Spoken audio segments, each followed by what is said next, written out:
आरती अति पावन पुराण की, धर्म भक्ति विज्ञान खाने की। आरती अति पावन पुराण की, धर्म भक्ति विज्ञान खाने की। महापुराण भागवती निर्मल, महापुराण भागवती निर्मल। सुख मुख विचलित निगम कल्प फल, सुख मुख विचलित निगम कल्प फल। परमानंद सुधा रति माया फल, लीला रति रस रास निधान की।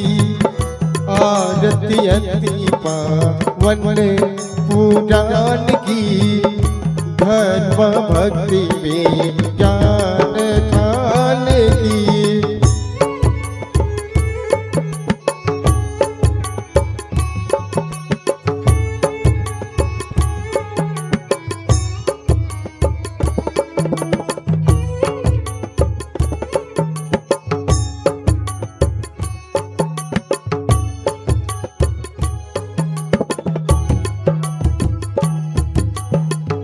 कले मले मंथनी त्रितापनि वारिणी, जन्म मृत्युमय भवो भयहारिणी।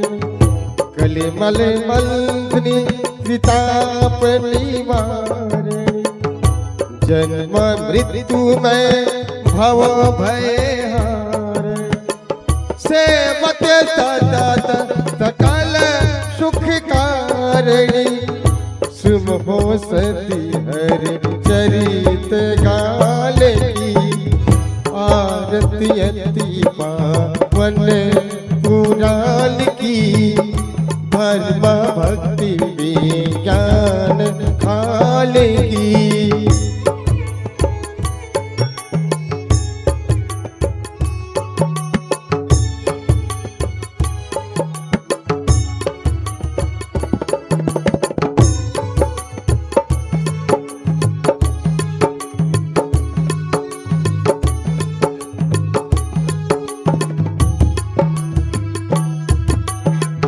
विषय विलास विमोह विनाशिनी, विमल विराग विवेक विकासिनी। विषय विलास विमोह विनाशिनी, विमल विराग विवेक विकासिनी। भागवत तत्व रहस्य प्रकाशनी, परम ज्योति परमात्मा ज्ञान की। आरती अति पावन पुराण की, धर्म भक्ति विज्ञान खाने की। परम हंस मुनि मन उल्लास, रसिक हृदय रस रास विलास। परमहंस मुनि मन उल्लास, रसिक हृदय रस रास विलास। भुक्ति मुक्ति रति प्रेम सुदासनी, कथ्य अंकीचर प्रिया सुजान की। आरती अति पावन पुराण की, धर्म भक्ति विज्ञान खाने की। आरती अति पावन पुराण की, धर्म भक्ति विज्ञान खाने की। ओम कर्पूर गौरम करुणावतार, संसार सारम भुजगेन्द्रहार। सदा वसन्तम हृदयारविन्दे, भवं भवानी सहितं तवाम। मंदार माला चपुल काले काले, लाल माला दिगंबराय दिगंबराय जय दिगंबराय नमः शिवाय च नमः शिवाय तमेव माता च पिता तमेव बन्धु च सखा तमेव विद्या द्रविणं तमेव सर्वं मम देव हरे राम राम राम हरे हरे हरे कृष्ण कृष्ण कृष्ण हरे हरे हरे राम राम राम हरे हरे कृष्ण कृष्ण कृष्ण हरे राम राम राम हरे कृष्ण कृष्ण कृष्ण हरे कृष्ण कृष्ण कृष्ण हरे Krishna Krishna Krishna Hare Hare hello hello hello hello. अथ श्रीमंत्र पुष्पांजलि।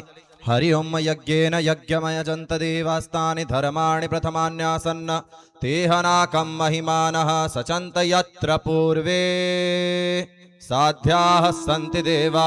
ओम राजाधिराजाय प्रसयसाहिने नमो वयं वैष्णवणाय कुर्महे समे कामान कामकामाय मह्यं कामेश्वरो वैष्णवणो ददातु कुबेराय वैष्णवणाय महाराजाय नमः।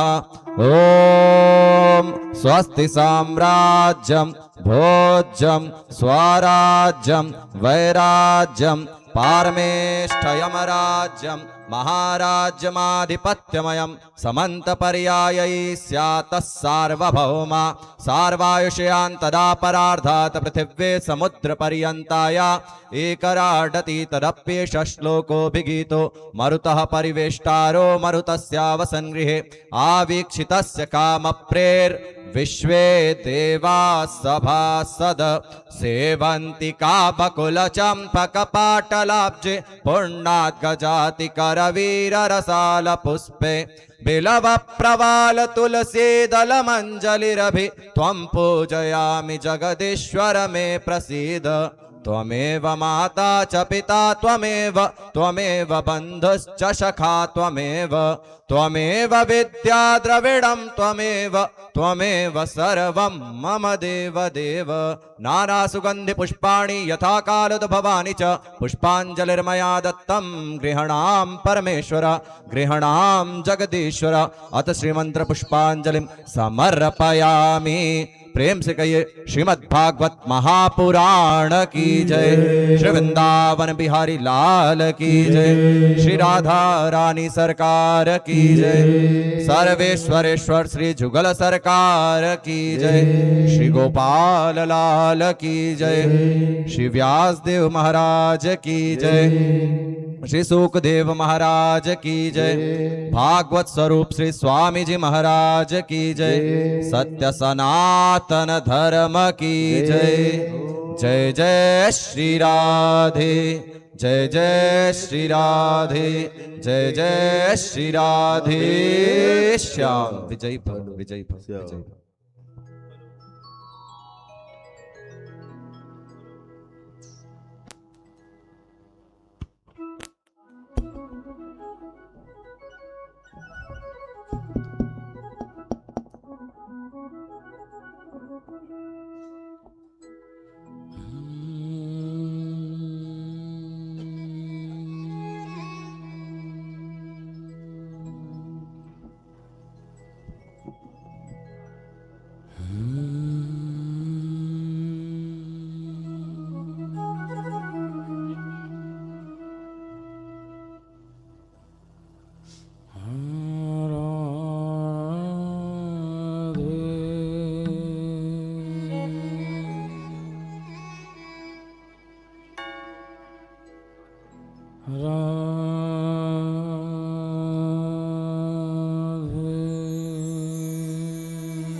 अनादिमाद्यम्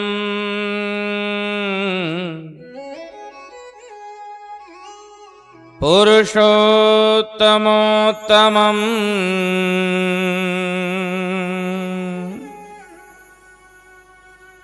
श्रीकृष्णचन्द्रं निजभक्तवत्सलम्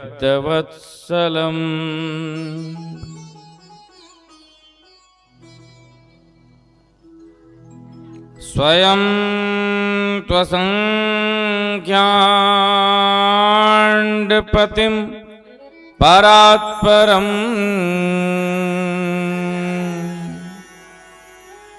राधापतिं त्वां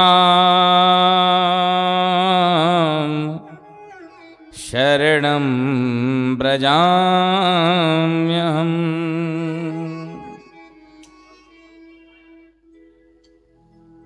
मधुर मधुर में तत् मंगलम मंगलानां सकल निगम वल्ले सत्फलम चित्स्वरूपम सकृदपि परिगीतं श्रद्धया हेलयावा भिगुवर नरमात्रं तारयेत् कृष्ण नाम। तस्मै नमो मधुजिदङ्घ्रिसरोजभृङ्गम् ज्ञानानुराग सततं भगवत्कथायाम् शाण्डिल्यगोत्रकुलवारिधिपूर्णशशिने आचार्यवर्य गुरुवे श्रीटीकमाय। तस्मै नमो मधुजिदङ्घ्रिसरोजभृङ्ग शाण्डिल्यगोत्रकुलवारिधिपूर्णशशिने श्रीटीकमाय गुरवेऽत्र परत्र चापि नित्यं यदीयचरणं शरणं मदीयम्।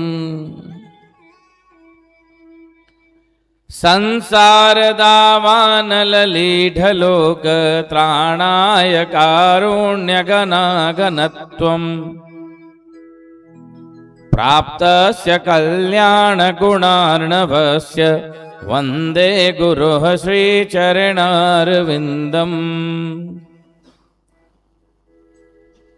नारायणं नमस्कृत्य नरं चैव नरोत्तमं देवीं सरस्वतीं व्यासं ततो जयमुदीरये।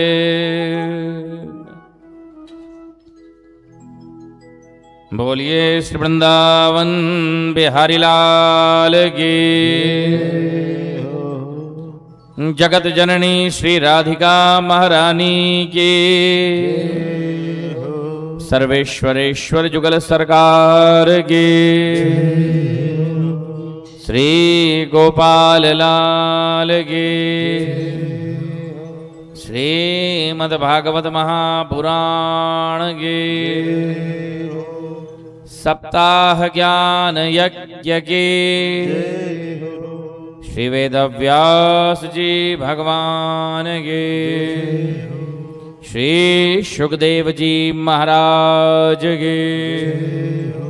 श्री स्वामी जी महाराज की। श्री सद्गुरुदेव सरकार की। श्री सद्गुरुदेव भगवान के। सत्य सनातन धर्म के। जय जय श्री राधे। जय जय श्री राधे। जय जय श्री राधे।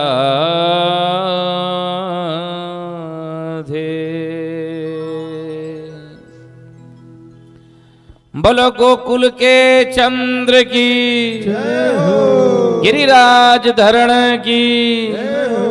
श्याम सुंदर प्यारे की। राधा रानी सरकार की।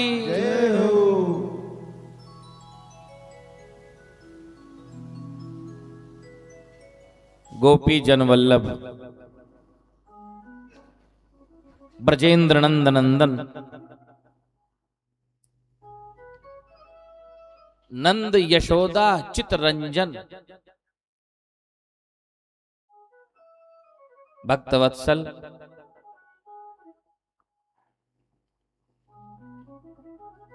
गोलोक के स्वामी श्री गोकुल चंद्र कमल नयन भगवान श्री कृष्ण की असीम कृपा के फलस्वरूप इस दिव्य गोकुल चंद्रमा हवेली के प्रांगण में प्रतिवर्षानुसार इस वर्ष भी जो श्रीमद् भागवत सप्ताह ज्ञान यज्ञ का आयोजन आप सबके सहयोग से हो रहा है,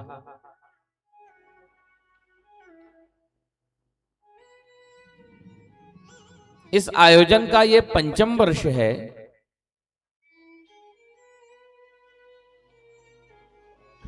जीवन में एक बार भी भागवत सुन लेना बहुत बड़ी बात होती। अगर आप अपने पूरे जीवन में एक बार भी चित्त लगाकर एकाग्र चित्त से भागवत कथा सुन लेते तो बहुत बड़ी बात। और जो बारंबार श्रवण करें तो उनकी प्रशंसा देवता भी करते हैं, क्योंकि देवता इस सुख को प्राप्त करने के लिए तरसते हैं मगर उनको ये सुख मिलता नहीं है।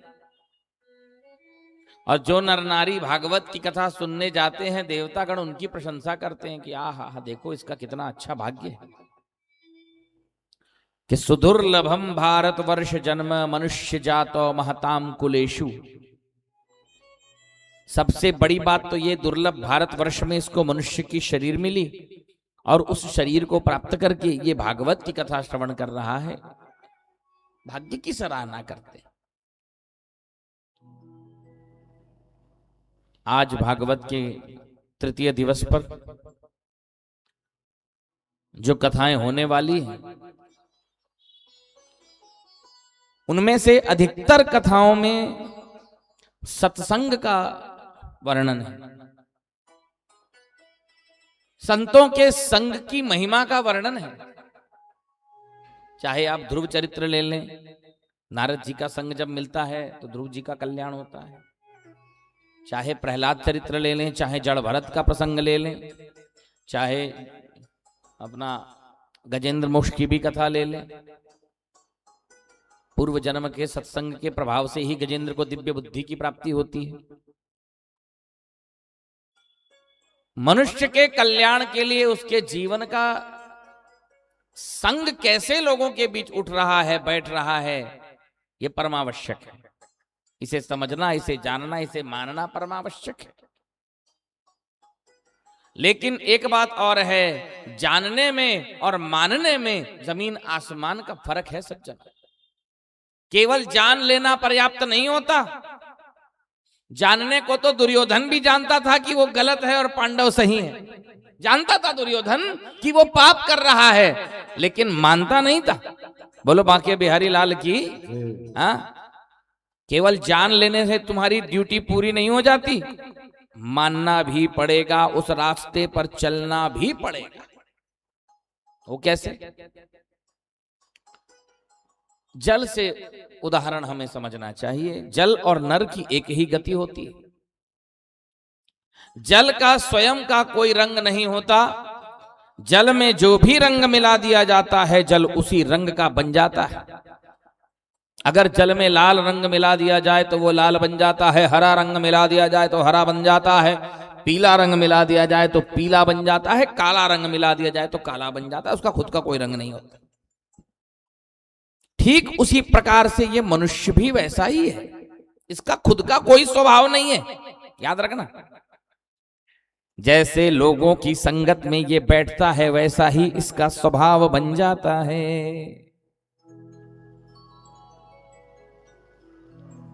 वही मनुष्य साधु संतों की संगत में बैठता है, ज्ञानियों की संगत में बैठता है, संतों की संगत में बैठता है तो ज्ञानी संत भक्त बन जाता है। और यदि वही मनुष्य शराबियों की संगत में बैठता है, जुआरियों की संगत में बैठता है, धर्महीन भक्तिहीन लोगों की संगत में उठता बैठता है तो वह मनुष्य भी शराबी बन जाता, जुआरी बन जाता, धर्महीन भक्तिहीन बन जाता। एक और उदाहरण है, वही जल की एक बूंद तपते हुए गर्म तवे के ऊपर अगर डाल दी जाए तो तुरंत छाए से भाप बन करके उड़ जाती है, उसका नामो निशान भी मिट जाता है। गर्म तवे के ऊपर एक बूंद पानी छोड़ के देख लो, गायब, भाप बन के उड़ जाती है। ऐसे ही यह मनुष्य अगर चरित्रहीन लोगों की संगत में उठता बैठता है तो उसका जीवन भी नष्ट हो जाता है, भ्रष्ट हो जाता है, बर्बाद हो जाता है, कोई उसका नाम लेने वाला नहीं रह जाता। एक और उदाहरण है, उसी जल की एक बूंद को अगर कमल के पत्ते के ऊपर छोड़ दिया जाए तो क्या होगा? मोती के समान चमकने लगेगी। वही जल की एक बूंद है, गरम तवे के ऊपर छोड़े तो भाप बन के उड़ गई, और कमल के पत्ते के ऊपर छोड़े तो मोती के समान चमकने लगी। वही मनुष्य है, चरित्रहीन लोगों की संगत करा तो उसका नाम और निशान भी मिट गया, और चरित्रवान लोगों की संगत में बैठा, धार्मिक लोगों की संगत में बैठा तो उसका जीवन मोती के समान चमकने लगा। एक और उदाहरण है, वही जल की एक बूंद समुद्र में चली जाए और स्वाति नक्षत्र के संयोग से सूक्ति के गर्भ में चली जाए तो वही जल की एक बूंद वास्तव में मोती बन जाए। मोती क्या है? जल की बूंद है, लेकिन स्वाति नक्षत्र के संयोग में सूक्ति के गर्भ में जब चली जाती है तो वो जल की बूंद मोती बन जाती है। ऐसे यह मनुष्य अगर सिद्ध संतों का संग करता है, भगवत अनुरागी संतों का संग करता है तो ये जीव भी सिद्ध बन जाता है, भगवत स्वरूप बन जाता है। भगवत स्वरूप बन जाता है मतलब समझ रहे हो? भगवान को प्राप्त कर लेता है, भगवान के दर्शन कर लेता है, वही है भगवत स्वरूप। भगवान ऐसे हैं जो भगवान को जान लेता है वो भी भगवान बन जाता है, ऐसे ही है प्रभु। तो ये ज्ञान तभी होगा जब भागवत की कथा को मन लगाकर सुनोगे, क्योंकि मैंने कहा जानने में और मानने में फर्क है मित्रों। जान लेना अच्छी बात लेकिन पर्याप्त नहीं है, मानना पड़ेगा, और हर कोई नहीं मान सकेगा। वही मान सकेगा जो अपने चित्त को एकाग्र करके भागवत की कथा में आकर बैठेगा, सुनेगा, समझेगा। वही इस कठिन मार्ग पर चल पाएगा, अपनी संगत को अच्छी बना पाएगा और दिव्य लोक का अधिकारी बन जाएगा। अन्यथा गलत संगत में बैठकर बिगड़ने में समय नहीं लगता, देरी नहीं लगती।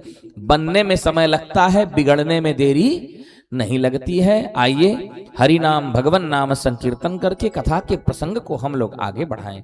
बोलिए राधा रानी सरकार की जय। जय राधा रमण हरि बोल, जय जय राधा रमण हरि बोल, जय जय राधा रमण। बोलिए सब कोई हरि बोल, जय जय राधा रमण हरि बोल, जय जय राधा रमण हरि बोल, जय जय राधा रमण हरि बोल, जय राधा रमण हरि बोल, जय जय राधा रमण हरि बोल। जय जय राधा रमण हरि बोल, जय जय राधा रमण हरि बोल, जय जय राधा रमण हरि बोल, जय जय राधा रमण हरि बोल, हरि बोल हरि बोल हरि बोल, हरि बोल हरि बोल हरि बोल, हरि बोल हरि बोल हरि बोल, हरि बोल हरि बोल हरि बोल, राधे बोल राधे बोल राधे बोल, राधे बोल राधे बोल राधे बोल, राधे बोल राधे बोल राधे बोल, राधे बोल राधे बोल राधे बोल, तो जय जय राधा रमण हरि बोल, जय जय राधा रमण हरि बोल, जय राधा रमण हरि बोल, जय जय राधा रमण हरि बोल, जय जय राधा रमण हरि बोल, जय जय राधा रमण हरि बोल, जय राधा रमण हरि बोल, जय जय राधा रमण हरि बोल, हरि बोल।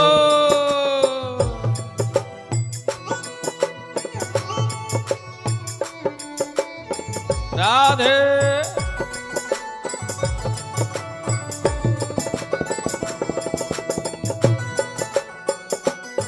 जय जय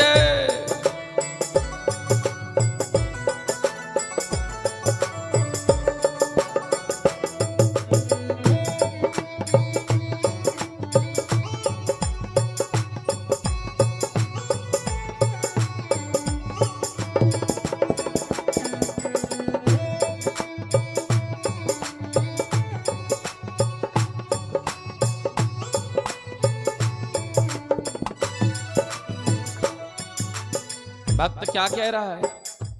मन में है बसी बस चाह यही,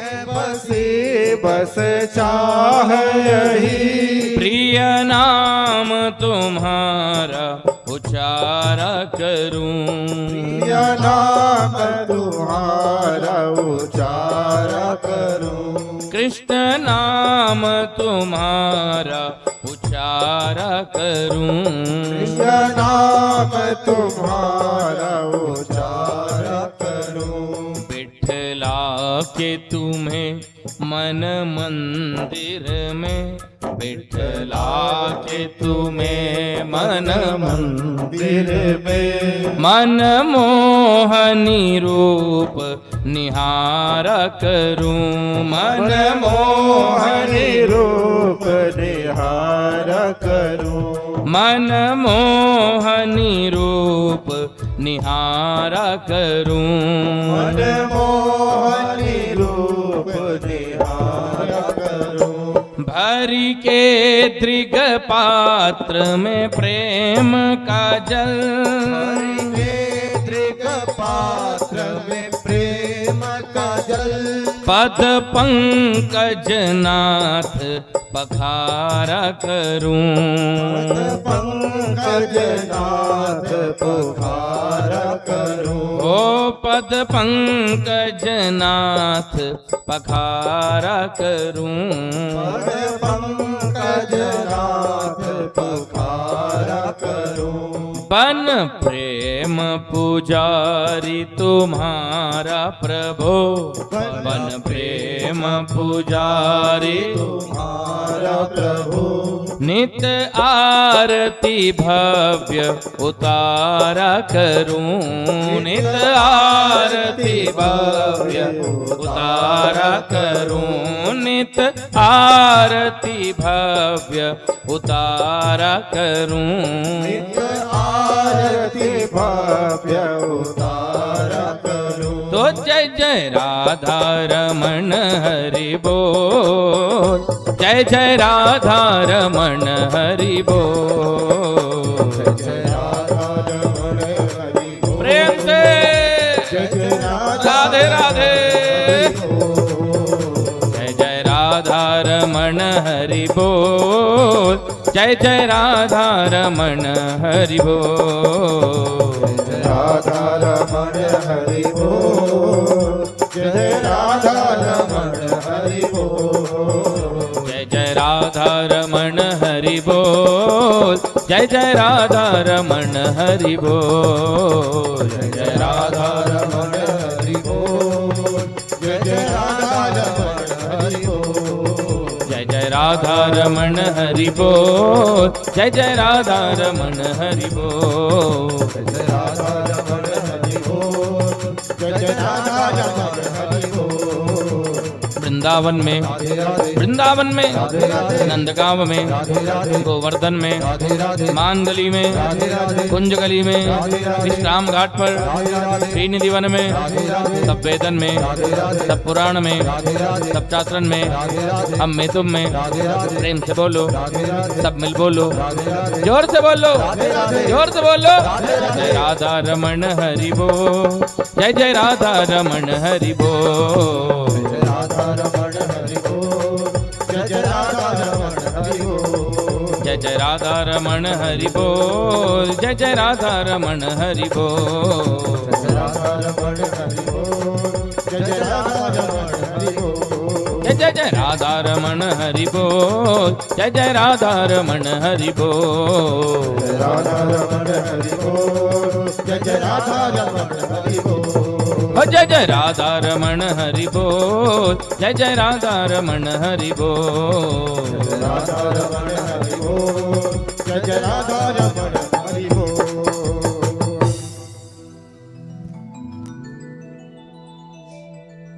जय जय राधा रमण हरि बोल, जय जय राधा रमण हरि बोल,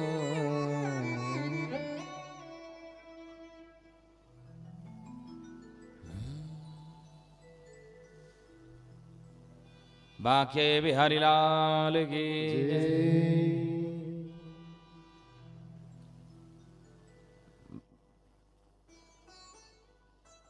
परात्पर परब्रह्म कमल नयन भगवान श्री कृष्ण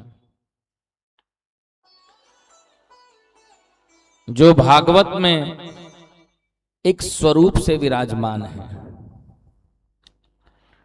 पृथ्वी का त्याग करते समय उद्धव जी महाराज ने भगवान से हाथ जोड़ करके पूछा था कि प्रभु आपके चले जाने के बाद आपके भक्तों की रक्षा कौन करेगा, आपके जाने के बाद आपके भक्तों की पुकार कौन सुनेगा, आपके भक्तों को कलयुग से कौन बचाएगा। तब भगवान ने दो रूप धारण कर लिया था और एक रूप से भागवत जी के भीतर प्रवेश कर गए।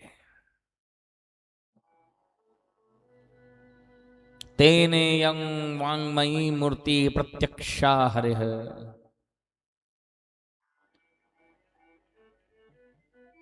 सेवनात् श्रवणात् पाठात् दर्शनात् पापनाशिनी। ऐसे भागवत भगवान की जय। कल सायंकाल महादेव और माता पार्वती के प्रसंग में समाप्ति हुई थी। चतुर्थ स्कंद चल रहा था। अथातः कीर्तये वंशम पुण्य कीर्तिः कुरुत्वः स्वायंभुवस्यापि पनोर हरेरंशांश जन्मनः। हरे नमः। महाराज उत्तानपाद के दो पुत्र थे, प्रियव्रत। महाराज मनु के दो पुत्र थे, प्रियव्रत और उत्तानपाद। ये दोनों भाई थे। भगवान की अंश कला से उत्पन्न होने के कारण दोनों भाई सदैव जगत की रक्षा में तत्पर रहते थे। प्रियव्रत बड़े थे, उत्तानपाद छोटे थे। इनमें से उत्तानपाद राजा की दो रानियां थीं। एक का नाम था सुनीति, दूसरी का नाम था सुरुचि। एक प्रकार से विचार किया जाए तो प्रत्येक मनुष्य की दो पत्नियां होती हैं, दो बुद्धियां होती हैं, एक सुनीति, एक सुरुचि। जो सुंदर नीति के अनुसार चलती है वो सुनीति है, और जो अपनी इच्छा के अनुसार चलती है वो सुरुचि। सुनीति किसी को पसंद नहीं आती, सुरुचि सबको अच्छी लगती है। सुनीति कभी विषयों की ओर नहीं दौड़ती, इसीलिए सुनीति को कोई पसंद नहीं करता। मन पसंद इच्छा के अनुसार चलना ही सुरुचि। लेकिन एक बात याद रखो, अगर सुरुचि के अनुसार चलोगे तो तुम्हारा पुत्र उत्तम जैसा होगा। किसके जैसा? उद माने ईश्वर और तम माने अंधकार, अर्थात ईश्वर से विमुख हो जाने वाला पुत्र होगा। और अगर सुनीति के अनुसार चलोगे, सुंदर नीति के अनुसार चलोगे, नियम धर्म पालन करते हुए चलोगे, तो तुम्हारा पुत्र ध्रुव सरीखा होगा। ध्रुव माने ना नष्ट होने वाला, ध्रुव पद प्राप्त कर लेने वाला, भगवत धाम प्राप्त करने वाला पुत्र होगा अगर सुनीति के अनुसार चलोगे तो। लेकिन सबको तो सुरुचि प्रिय लगती है। जैसे राजा उत्तानपाद को भी छोटी रानी सुरुचि ज्यादा प्रिय थी, बड़ी रानी सुनीति से उतना प्रेम नहीं था। सुनीति के पुत्र का नाम था ध्रुव और सुरुचि के पुत्र का नाम था उत्तम कुमार। सुरुचि राजा को अधिक प्रिय थी, इसीलिए उसका बेटा भी अधिक प्रिय था। हमेशा घमंड में भरी रहती सुरुचि। धन यौवन चंचल दामिनी सो फिर मानी के नेह लगाते हो क्यों? लघु जीवन में अपने तन का अभिमान किसी से दिखाते हो क्यों? चंद दिनों की जिंदगी है, किस चीज का घमंड? धन का, यौवन का। अरे धन यौवन चंचल दामिनी सो, धन और युवावस्था चंचल बिजली के समान होती है। बिजली चमकते ही कहां गायब हो जाती है पता नहीं चलता। उसी प्रकार से धन और यौवन ये कब आता है और कब जाता है पता ही नहीं चलता। इसका घमंड नहीं करना, व्यर्थ है। घमंड करना है, देखो घमंड नहीं करो, मैं ये नहीं बोलता करो, लेकिन थोड़ी अलग बात का घमंड करो। धन और यौवन का घमंड नहीं करो। घमंड करना है तो इस बात का घमंड करो कि मैं सेवक रघुपति पति मोरे, अस अभिमान जाई जनी भोरे। इस बात का अभिमान करो कि मैं सेवक हूं और रघुपति मेरे पति हैं, मेरे नाथ हैं, मेरे स्वामी हैं और मैं उनका सेवक हूं। इस बात का घमंड करो। इसके अलावा दूसरी किसी बात का घमंड मत करना। सब आवन जावन है, कुछ रहने वाला नहीं है भाई। कोई अमर नहीं, कोई सनातन नहीं। भक्ति का घमंड करो, भगवान की सेवा का घमंड करो कि हम सेवक हैं, प्रभु हमारे स्वामी हैं, प्रभु से बढ़कर कोई नहीं, जिनसे बढ़कर कोई नहीं, वो हमारे स्वामी, वो हमारे नाथ। भगवान का घमंड करो। लेकिन सुरुचि राजा के प्रिय है, घमंड में भरी हुई है, सब दूसरों का अपमान करती चलती। एक दिन की बात है, राजा उत्तानपाद छोटी रानी सुरुचि के पुत्र उत्तम कुमार को गोद में लेकर बैठे थे, खिला रहे थे, प्रेम कर रहे थे। उसी समय बालक ध्रुव वहां पहुंचे। अपने भाई को देख करके ध्रुव का भी मन किया कि मैं भी पिता की गोद में बैठ जाऊं। बालक ध्रुव अपने पिता की गोद में बैठना चाहा, राजगद्दी में बैठने के लिए नहीं किया, वो पिता की गोद में बैठना चाहा। अब राजा ही राजगद्दी में बैठा है तो क्या कर सकते हैं, वो तो अपने पिता की गोद में बैठना चाह रहा है, बच्चा 4 बरस का बालक। लेकिन जैसे ही सौतेली माता सुरुचि ने ध्रुव को पिता की गोद में चढ़ते देखा, उसी समय सुरुचि ने डांट लगा दिया है बालक ध्रुव को। डांटते हुए सुरुचि ने कहा कि अरे मूर्ख बालक, कहां चढ़ा जा रहा है, तू इस राज सिंहासन पर बैठने का अधिकारी नहीं है। यद्यपि तू राजा का ही बेटा है, लेकिन तूने मेरी कोख से जन्म नहीं लिया, इसीलिए तू इस राज सिंहासन पर नहीं बैठ सकता।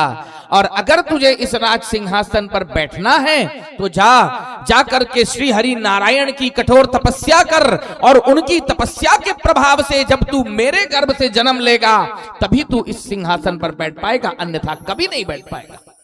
जा तपस्या कर जाकर कि मातुः सपत्न्यः सदुरुक्ति विद्धः श्वसन रुखा दंडः तो यथाहिः। अपनी सौतेली माता के इन कड़वे वचनों को सुनकर के बालक ध्रुव क्रोध के मारे फुफकार मारने लगे, लंबी लंबी सांस लेने लगे।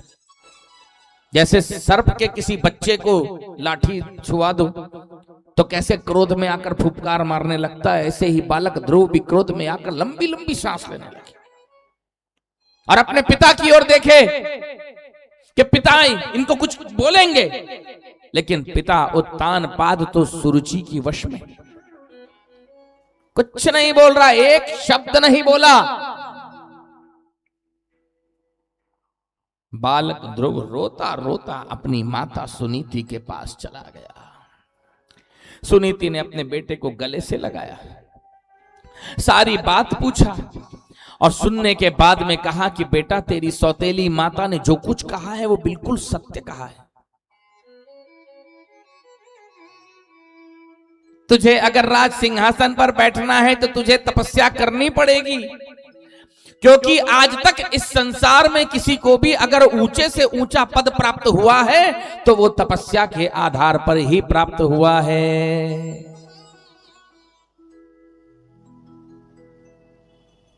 तपस्या के प्रभाव से हुआ है। तेरे दादाजी ने भी कठोर तपस्या किया था, तभी उनको स्वयंभू मनु का पद मिला था। तुम भी तपस्या में लग जाओ बेटा, क्योंकि तुम्हारे पिताजी मुझे पसंद नहीं करते। और मुझे पसंद नहीं करते तो तुमको भी पसंद नहीं करेंगे, तुमको भी प्रेम नहीं करेंगे।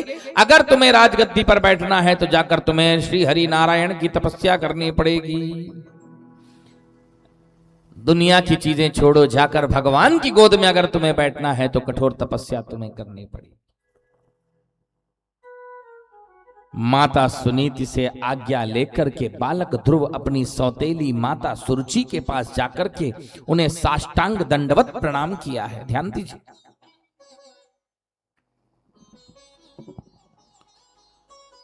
दंडवत प्रणाम किया है बालक ध्रुव ने अपनी सौतेली माता सुरुचि को। सुरुचि ने देखा कि मेरे पैरों में गिरा हुआ बालक, क्या हुआ? सुरुचि सोची कि कुछ मांगने आया है। सुरुचि ने कहा, क्या हुआ, क्यों मेरे पैर पे गिरा है, क्या चाहिए तुझे, बता। बालक ध्रुव ने हाथ जोड़कर कहा कि माताजी, मुझे कुछ नहीं चाहिए। अच्छा, तुम मुझे प्रणाम क्यों कर रहा है, हा?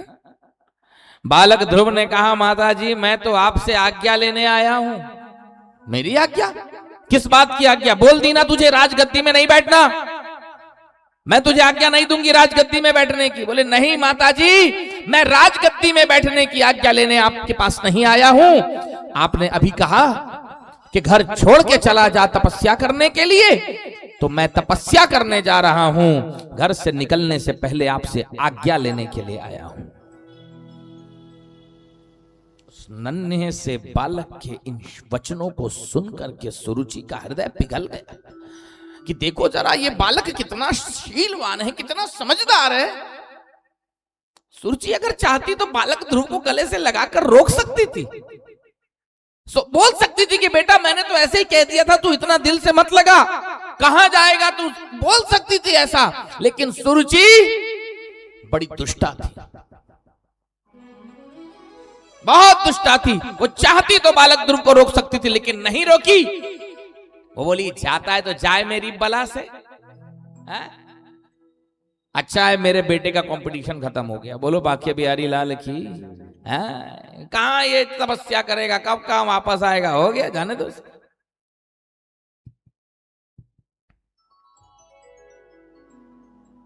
जा। सुरुचि ने नहीं रोका। बालक ध्रुव सौतेली माता को साष्टांग दंडवत प्रणाम करके चल पड़े तपस्या करने के लिए। एक बात याद रखिए, जिसके ऊपर भगवान की कृपा होती है उसी के ऊपर संतों की कृपा होती है, और जिनके ऊपर संतों की कृपा होती है उन्हीं के ऊपर भगवान की कृपा होती है। दोनों एक दूसरे के पूरक हैं। बिनु हरि कृपा मिलहि नहीं संता, सतसंगति संसृति कर अंता, सतसंगति संसृति कर अंता। बिनु हरि कृपा मिलहि नहीं समता, बिनु हरि मिलहि नहीं संता, सतसंगति संसृति कर अंता, सतसंगति संसृति कर अंता। ध्रुव जी की भेंट नारद जी से हो गई है। नारद जी बालक ध्रुव के अद्भुत तेज को देखकर आश्चर्यचकित हो गए। नारद जी ने सोचा कि अहो तेज क्षत्रियाणाम मान भंगम मृष्यताम बालोप्ययम हृदा धत्ते यत् समातुर सद्वचः।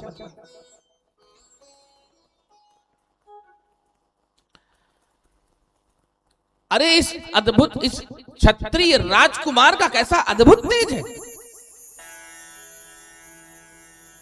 बचपने में घर में बच्चों को कुछ भी बोल देते हैं, बच्चे बुरा नहीं मानते, थोड़ी देर नाराज होते हैं फिर मान जाते हैं, लेकिन इस बालक का इतना अद्भुत तेज है। क्षत्रिय राजकुमार है, अपनी सौतेली माता के कड़वे वचनों को सुनकर के सही में घर छोड़ के चला आया। पहले नारद जी ने सोचा कि इस बच्चे की मैं पहले परीक्षा लेता हूं, तो परीक्षा लेने के लिए देवर्षि नारद जी ने कहा कि बेटा कहां जा रहे हो घोर जंगल में अकेले।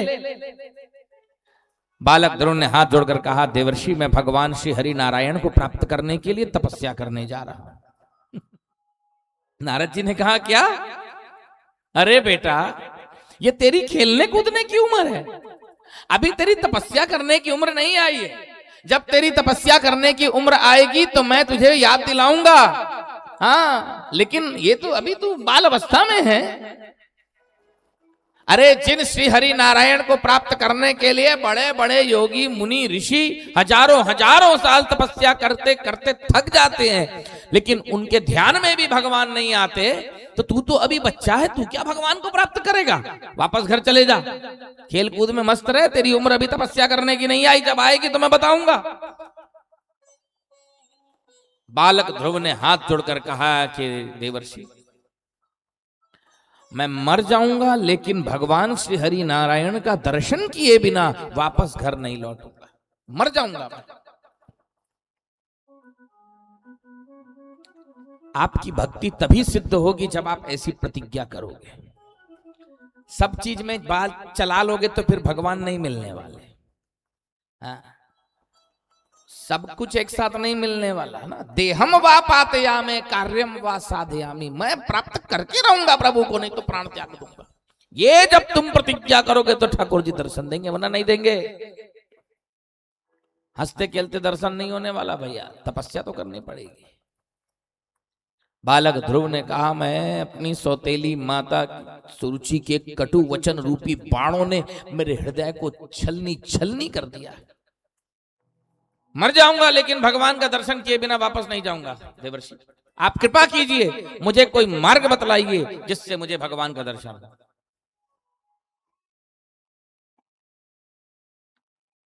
बालक ध्रुव के दृढ़ संकल्प को देख करके देवर्षि नारद जी ने ध्रुव से कहा, बेटा तुझे भगवान के दर्शन अवश्य होंगे। मधुवन जाकर के तू कठोर तपस्या करेगा और ओम नमो भगवते वासुदेवाय इस द्वादशाक्षर महामंत्र का तुम जाप करोगे। मंत्र जाप के प्रभाव से, ध्यान के प्रभाव से तुम्हें भगवान के दर्शन अवश्य होंगे। समझा बुझा करके चले गए, नियम बता करके चले गए देवर्षि। इधर पहुंच गए हैं ध्रुव जी महाराज मधुवन में, जो कि बड़ा पवित्र क्षेत्र है, भगवान का दिव्य क्षेत्र है, जहां यमुना जी बहती रहती हैं अपनी पावन धारा से। उसी मधुवन क्षेत्र में पहुंचकर द्वादशाक्षर महामंत्र ओम नमो भगवते वासुदेवाय का जाप कर रहे हैं बालक। ओम नमो भगवते वासुदेवाय। ओम नमो भगवते वासुदेवाय। ओम नमो भगवते वासुदेवाय। ओम नमो भगवते वासुदेवाय। वासुदेवाय भजो वासुदेवाय। वासुदेवाय भजो वासुदेवाय। हाँ वासुदेवाय भजो वासुदेवाय। वासुदेवाय भजो वासुदेवाय। ओम नमो भगवते वासुदेवाय। ओम नमो भगवते वासुदेवाय। ओम नमो भगवते वासुदेवाय। ओम नमो भगवते वासुदेवाय। त्रिरात्रांते कपित्थ बदराशनः। कठोर तपस्या करते हुए ध्रुव जी महाराज भगवान का ध्यान लगा रहे। पहले महीने 3-3 दिन के अंतराल में कैथ और बेर के फल को खा करके तपस्या की। दूसरे महीने 6-6 दिन के अंतराल में सूखे पत्ते खा करके तपस्या की। तीसरे महीने में 9-9 दिन के अंतराल में केवल जल पीकर के कठोर तपस्या की है। चौथे महीने 12-12 दिन के अंतराल में श्वास एक बार लेते और तपस्या किए।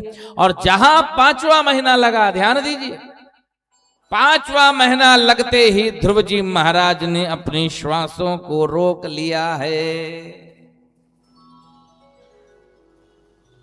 अपनी सांस रोक ली है ध्रुव जी महाराज। और जैसे ही ध्रुव जी महाराज ने अपनी श्वासों को रोका, तीनों लोक की वायु का संचरण रुक गया है। तीनों लोकों की वायु रुक गई। देवतागण भयभीत होकर भगवान के पास गए, बोले प्रभु ये क्या लीला है? तीनों लोकों की वायु का संचरण रुक गया है, सारी प्रजा मारी जाएगी, कोई नहीं बचने वाला। भगवान ने देवताओं को समझाया कि तुम लोग डरो मत। बालक ध्रुव ने मुझ में अपने चित्त को लीन कर दिया है। ध्रुव की मेरे साथ अभेद धारणा सिद्ध हो गई है, अतः उसके श्वास रोक लेने के कारण तीनों लोकों की श्वास, तीनों लोकों की वायु रुक गई है। चिंता मत करो, मैं अभी जाकर उस बालक को इस दुष्कर तप से निवृत्त करता हूं। ऐसा कहकर भगवान गरुड़ पर सवार होकर के यमुना जी के तटवर्ती मधुवन क्षेत्र में आए हैं, जहां पर बालक ध्रुव नेत्र बंद करके भगवान के दिव्य स्वरूप का ध्यान कर रहे हैं। भगवान सामने आकर खड़े हैं, लेकिन ध्रुव जी महाराज नेत्र बंद किए हुए हैं, ध्यान कर रहे हैं प्रभु का, आंख नहीं खोल रहे। भगवान ने जिस छवि को ध्रुव जी ध्यान कर रहे थे, उस छवि को गायब कर दिया, विलीन कर दिया। व्याकुल होकर के ध्रुव जी महाराज छटपटा करके अपनी आंखें खोले तो क्या देखते हैं? जिस दिव्य स्वरूप का वो ध्यान कर रहे थे, वही दिव्य स्वरूप ध्रुव जी के सामने विराजमान है। देवता गणदंड भी बजाते हुए पुष्प की वर्षा की। बोलिए भक्त वत्सल भगवान की जय हो। ध्रुव जी महाराज अपलक एकटक भगवान श्री हरि नारायण के दिव्य स्वरूप को देख रहे हैं। दोनों हाथ जोड़ करके भगवान की स्तुति करना चाह रहे हैं, लेकिन कर नहीं पा रहे हैं, क्योंकि 4 वर्ष का बालक है, पाठशाला गए नहीं है, विद्या अध्ययन वेदाध्ययन अभी हुआ नहीं है, स्तुति क्या करेंगे। भगवान अंतर्यामी है, भगवान जान गए कि ये बालक मेरी स्तुति करना चाह रहा है, बच्चा बेचारा, लेकिन इसके पास अभी उतना ज्ञान नहीं है। भगवान ने अपना दिव्य शंख बालक ध्रुव के गाल से छुआ दिया है, और जैसे ही भगवान ने अपना दिव्य शंख बालक ध्रुव के गालों से स्पर्श किया, ध्रुव जी महाराज को 4 वेदों का ज्ञान हो गया। प्रेम मगन होकर के दोनों हाथ जोड़कर स्तुति कर रहे हैं ध्रुव जी महाराज। हे प्रभु अनंतानंत कोटि ब्रह्मांड नायक कमल नयन श्री हरि नारायण, जिनका चित्त आपके चरणों में लुभाया हुआ है, वही नर नारी सांसारिक वस्तु की कामना नहीं करते, क्योंकि आपके चरणों का प्रेम मिल जाने के बाद दुनिया में और कुछ नहीं चाहिए। हे नाथ, मैं आपकी शरण में आया हूं, मुझे अपनी सेवा में स्वीकार करें। नन्हा सा फूल हूं मैं, चरणों की धूल हूं मैं, नन्हा सा फूल हूं मैं, चरणों की धूल हूं मैं, नन्हा सा फूल हूं मैं, चरणों की धूल हूं मैं, नन्हा सा फूल हूँ मैं, चरणों की धूल हूँ मैं, आया हूं तेरे द्वार, प्रभु जी मेरी पूजा करो स्वीकार, प्रभु जी मेरी पूजा करो स्वीकार, हरि जी मेरी सेवा करो स्वीकार, हरि जी मेरी सेवा करो स्वीकार, नन्हा सा फूल हूँ मैं, चरणों की धूल हूँ मैं, नन्हा सा फूल हूँ मैं, चरणों का धूल हूँ मैं, नन्हा सा फूल हूँ मैं, चरणों की धूल हूँ मैं, नन्हा सा फूल हूँ मैं, चरणों की धूल हूँ मैं, आया हूँ तेरे द्वार, हरि जी मेरी सेवा करो स्वीकार, प्रभु जी मेरी सेवा करो स्वीकार, प्रभु जी मेरी पूजा करो स्वीकार, प्रभु जी मेरी पूजा करो स्वीकार, हरि बोल।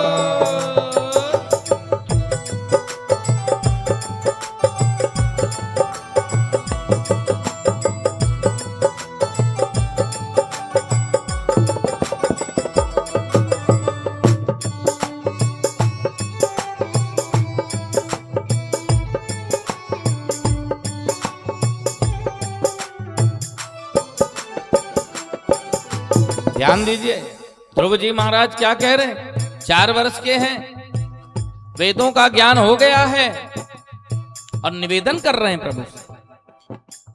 ज्ञान होते हुए ज्ञानी वही है जो ज्ञान होते हुए भी प्रभु के सामने खुद को अज्ञानी बताए। मैं तो निर्गुणिया हूँ, मुझको कुछ ज्ञान दो, मैं तो निर्गुणिया हूँ, मुझको कुछ ज्ञान दो, जीवन को जीना सीखूं ऐसा वरदान दो, जीवन को जीना सीखूं ऐसा वरदान दो, हाँ जीवन को जीना सीखूं ऐसा वरदान दो, जीवन को जीना सीखूं ऐसा वरदान दो, थोड़ा सा गुण मिल जाए, निर्धन को धन मिल जाए, थोड़ा सा गुण मिल जाए, निर्धन को धन मिल जाए, हाँ इतना सा कर दो उपकार, प्रभु जी मेरी सेवा करो स्वीकार। हरि जी मेरी पूजा करो स्वीकार। नन्हा सा फूल हूँ मैं, चरणों की धूल हूँ मैं। नन्हा सा फूल हूँ मैं, चरणों की धूल हूँ मैं। आया हूँ तेरे द्वार। हरि जी मेरी सेवा करो स्वीकार। हरि जी मेरी पूजा करो स्वीकार। जय हो। प्रभु जी मेरी पूजा करो स्वीकार।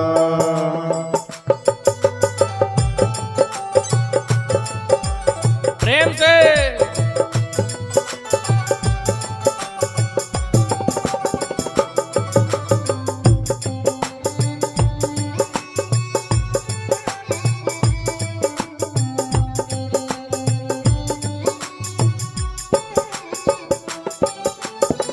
सुन लो हमारी अर्जी।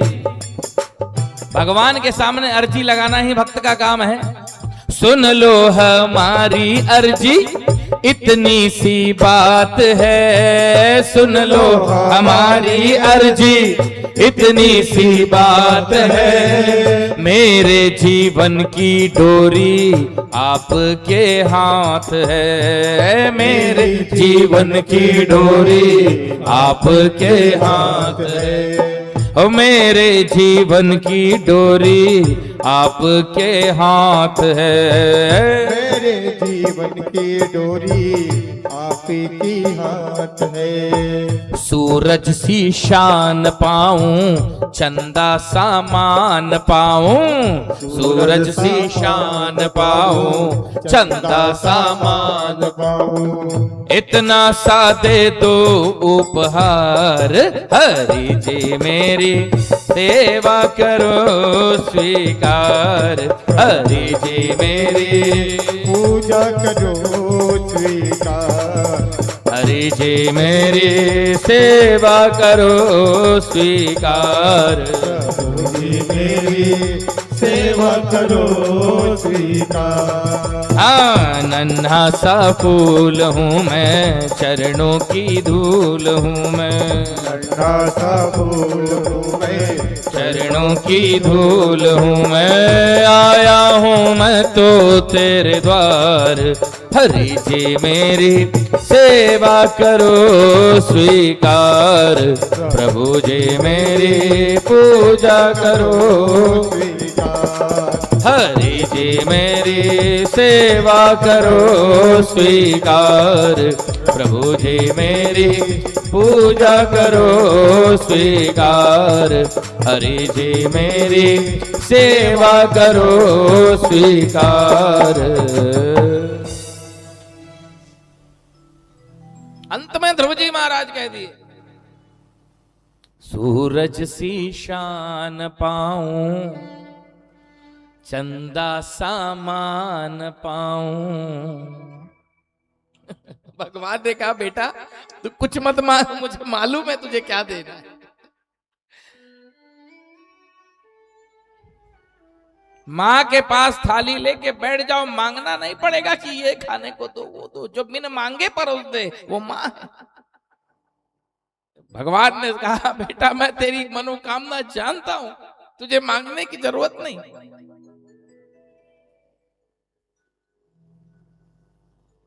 मैं तुझे आशीर्वाद देता हूं, वरदान देता हूं, 36,000 वर्ष तक तू इस पृथ्वी का शासन करेगा। 36,000 वर्षों तक तेरा सौतेला भाई यक्षों के हाथों मारा जाएगा, तेरी सौतेली माता उसके पीछे पागल होकर जंगल की आग में प्रवेश कर जाएगी और तू 36,000 वर्षों तक पृथ्वी का शासन करेगा। और 36,000 वर्ष के बाद अपनी माता सुनीति के साथ दिव्य विमान पर सवार होकर के तू मेरे दिव्य धाम ध्रुव लोक को आ जाएगा। ऐसा मैं तुझे वरदान देता हूं। वरदान देकर के प्रभु अंतर ध्यान हुए। अब ध्रुव जी को पश्चाताप हो रहा। प्रभु के जाने के बाद किस बात का पश्चाताप? पश्चाताप इस बात का है कि मैं मेरी सौतेली माता के कटु वचनों से घायल होने के कारण भगवान से राज्य मांग लिया। भगवान आए थे, मैं भगवान से भगवान को मांग सकता था, लेकिन मैंने उनसे राज्य मांग लिया। लेकिन अब क्या कर सकते हैं, प्रभु तो जा चुके। 36,000 वर्षों तक ध्रुव जी महाराज शासन किए। पिता उत्तानपाद ने उनका बड़ा सम्मान किया था, उनके गले से लगाया था, लेकिन अब तो वो तो भगवान के गले लग के आ चुके, भगवान की गोद में बैठ के आ चुके थे, तो फिर तो अब वो बात थी नहीं। फिर भी उनको राज सिंहासन पर बिठाया। 36,000 वर्ष तक राज्य सिंहासन पर बैठने के बाद अंत में ध्रुव जी महाराज अपनी माता सुनीति के साथ दिव्य धाम को आए, ध्रुव लोक को प्राप्त किए। ध्रुव चरित्र की कथा से हमें मुख्य बात यही सीखना चाहिए कि बाल अवस्था का जो संस्कार होता है वो जीवन पर्यंत साथ रहता है, कभी नहीं छूटता। चाहे अच्छा संस्कार पड़ जाए चाहे बुरा, वो आदत जो पड़ गई सो पड़ गई। इसीलिए माता पिता का कर्तव्य बनता है कि बाल अवस्था से ही अपने बच्चों को धार्मिक संस्कार में डाल दें। बड़ा होने के बाद वो नहीं करने वाला कुछ, अगर बचपने से आपने सिखाया है तो ही करेगा। अब बचपने में सिखाने के बजाय बोले बच्चा है बच्चा है बच्चा, अरे बच्चा ही तो है सीखने लायक, वो तो कच्ची मिट्टी है, जैसा ढालोगे ढल जाएगी। एक बार मिट्टी पक गई, घड़ा बन गया, उसके बाद बोलोगे कि इसको सुराही बनाओ, गमला बनाओ, तो बनेगा, वो टूट जाएगा लेकिन आकार नहीं बदलेगा। इसी प्रकार बाल अवस्था में मासूम चित्त है, कोमल हृदय है, होता है, उसी समय भगवान की भक्ति में लगा दो, नाम जप की आदत डाल दो, भजन की आदत डाल दो, बुरी आदतों से बचा लो, गलत आदतों में गलत संगत में जाने से बचा लो। बस बाल अवस्था में ही तुमको संभालना है, उसके बाद तो वो तुमको संभाल लेगा। बोलो बाके बिहारी लाल की।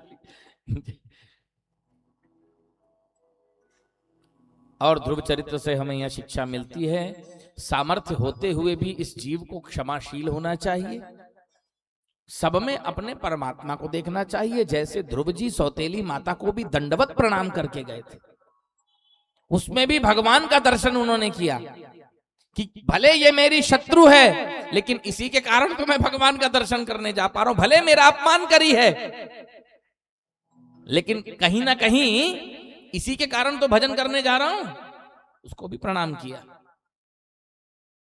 वैर भाव का त्याग कर देना, यही ध्रुव जी की चरित्र से हमें शिक्षा मिलती है कि बाल अवस्था से भजन में लग जाओ, बाल अवस्था से अच्छे संस्कार डाल दो, वैर रहित हो जाओ, किसी से मन मुटाव अपने मन में मत रखो।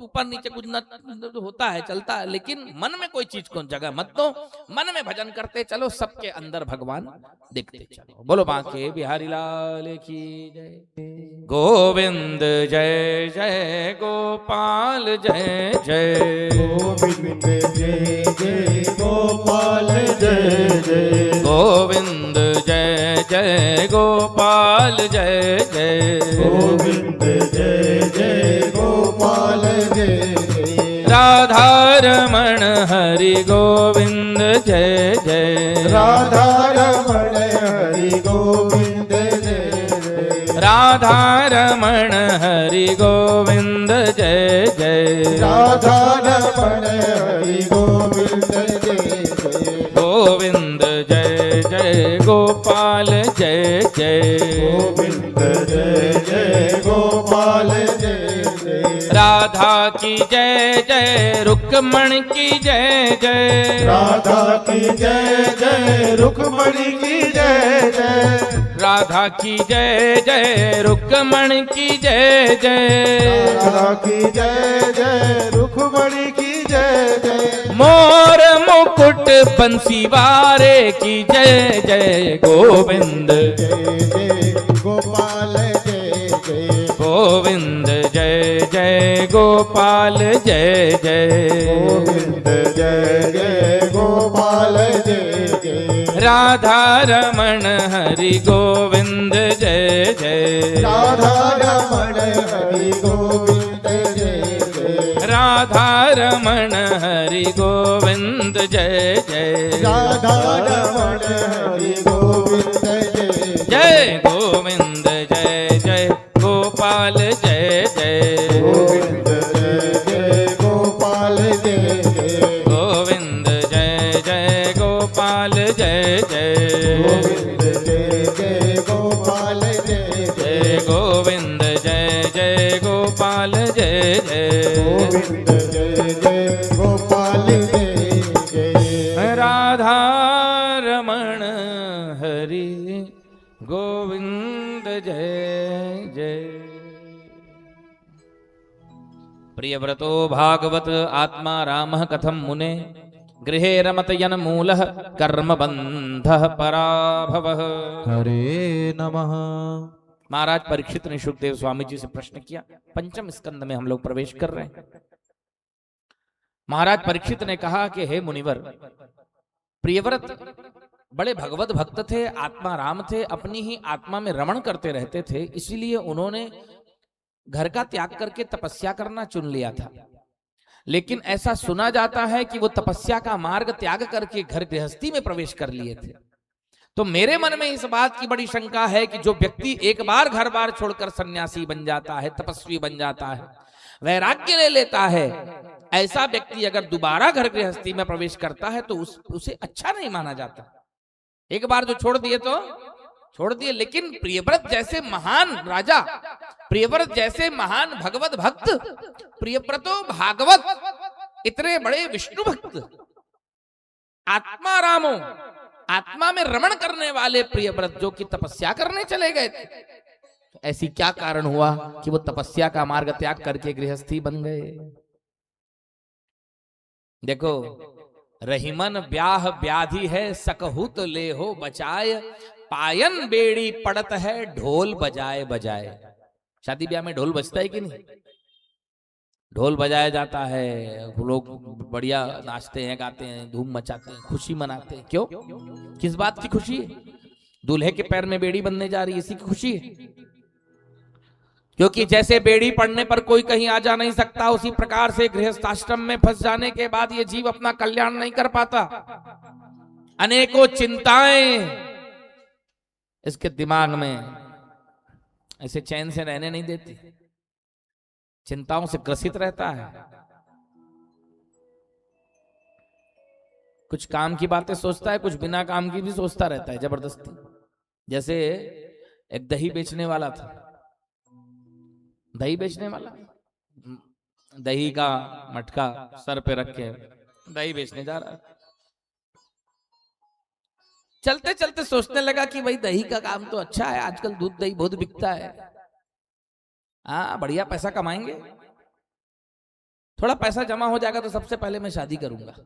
दही बेचने वाला सोचा, हाँ अरे भाई इतना सब काम है, घर में कोई चाहिए संभालने के लिए, सबसे पहले शादी करूंगा मैं, काम धंधा और चल पड़ेगा, काम और बढ़ा लूंगा, फिर मेरा बच्चा भी हो जाएगा, और मेरा बेटा जब थोड़ा बड़ा हो जाएगा तो मेरा पैर पकड़ के बोलेगा कि पापा पापा मेरे लिए साइकिल ले दो, रोएगा मेरा पांव पकड़ पकड़ के, तो जब रोएगा तो मैं उसको गोद में उठाऊंगा।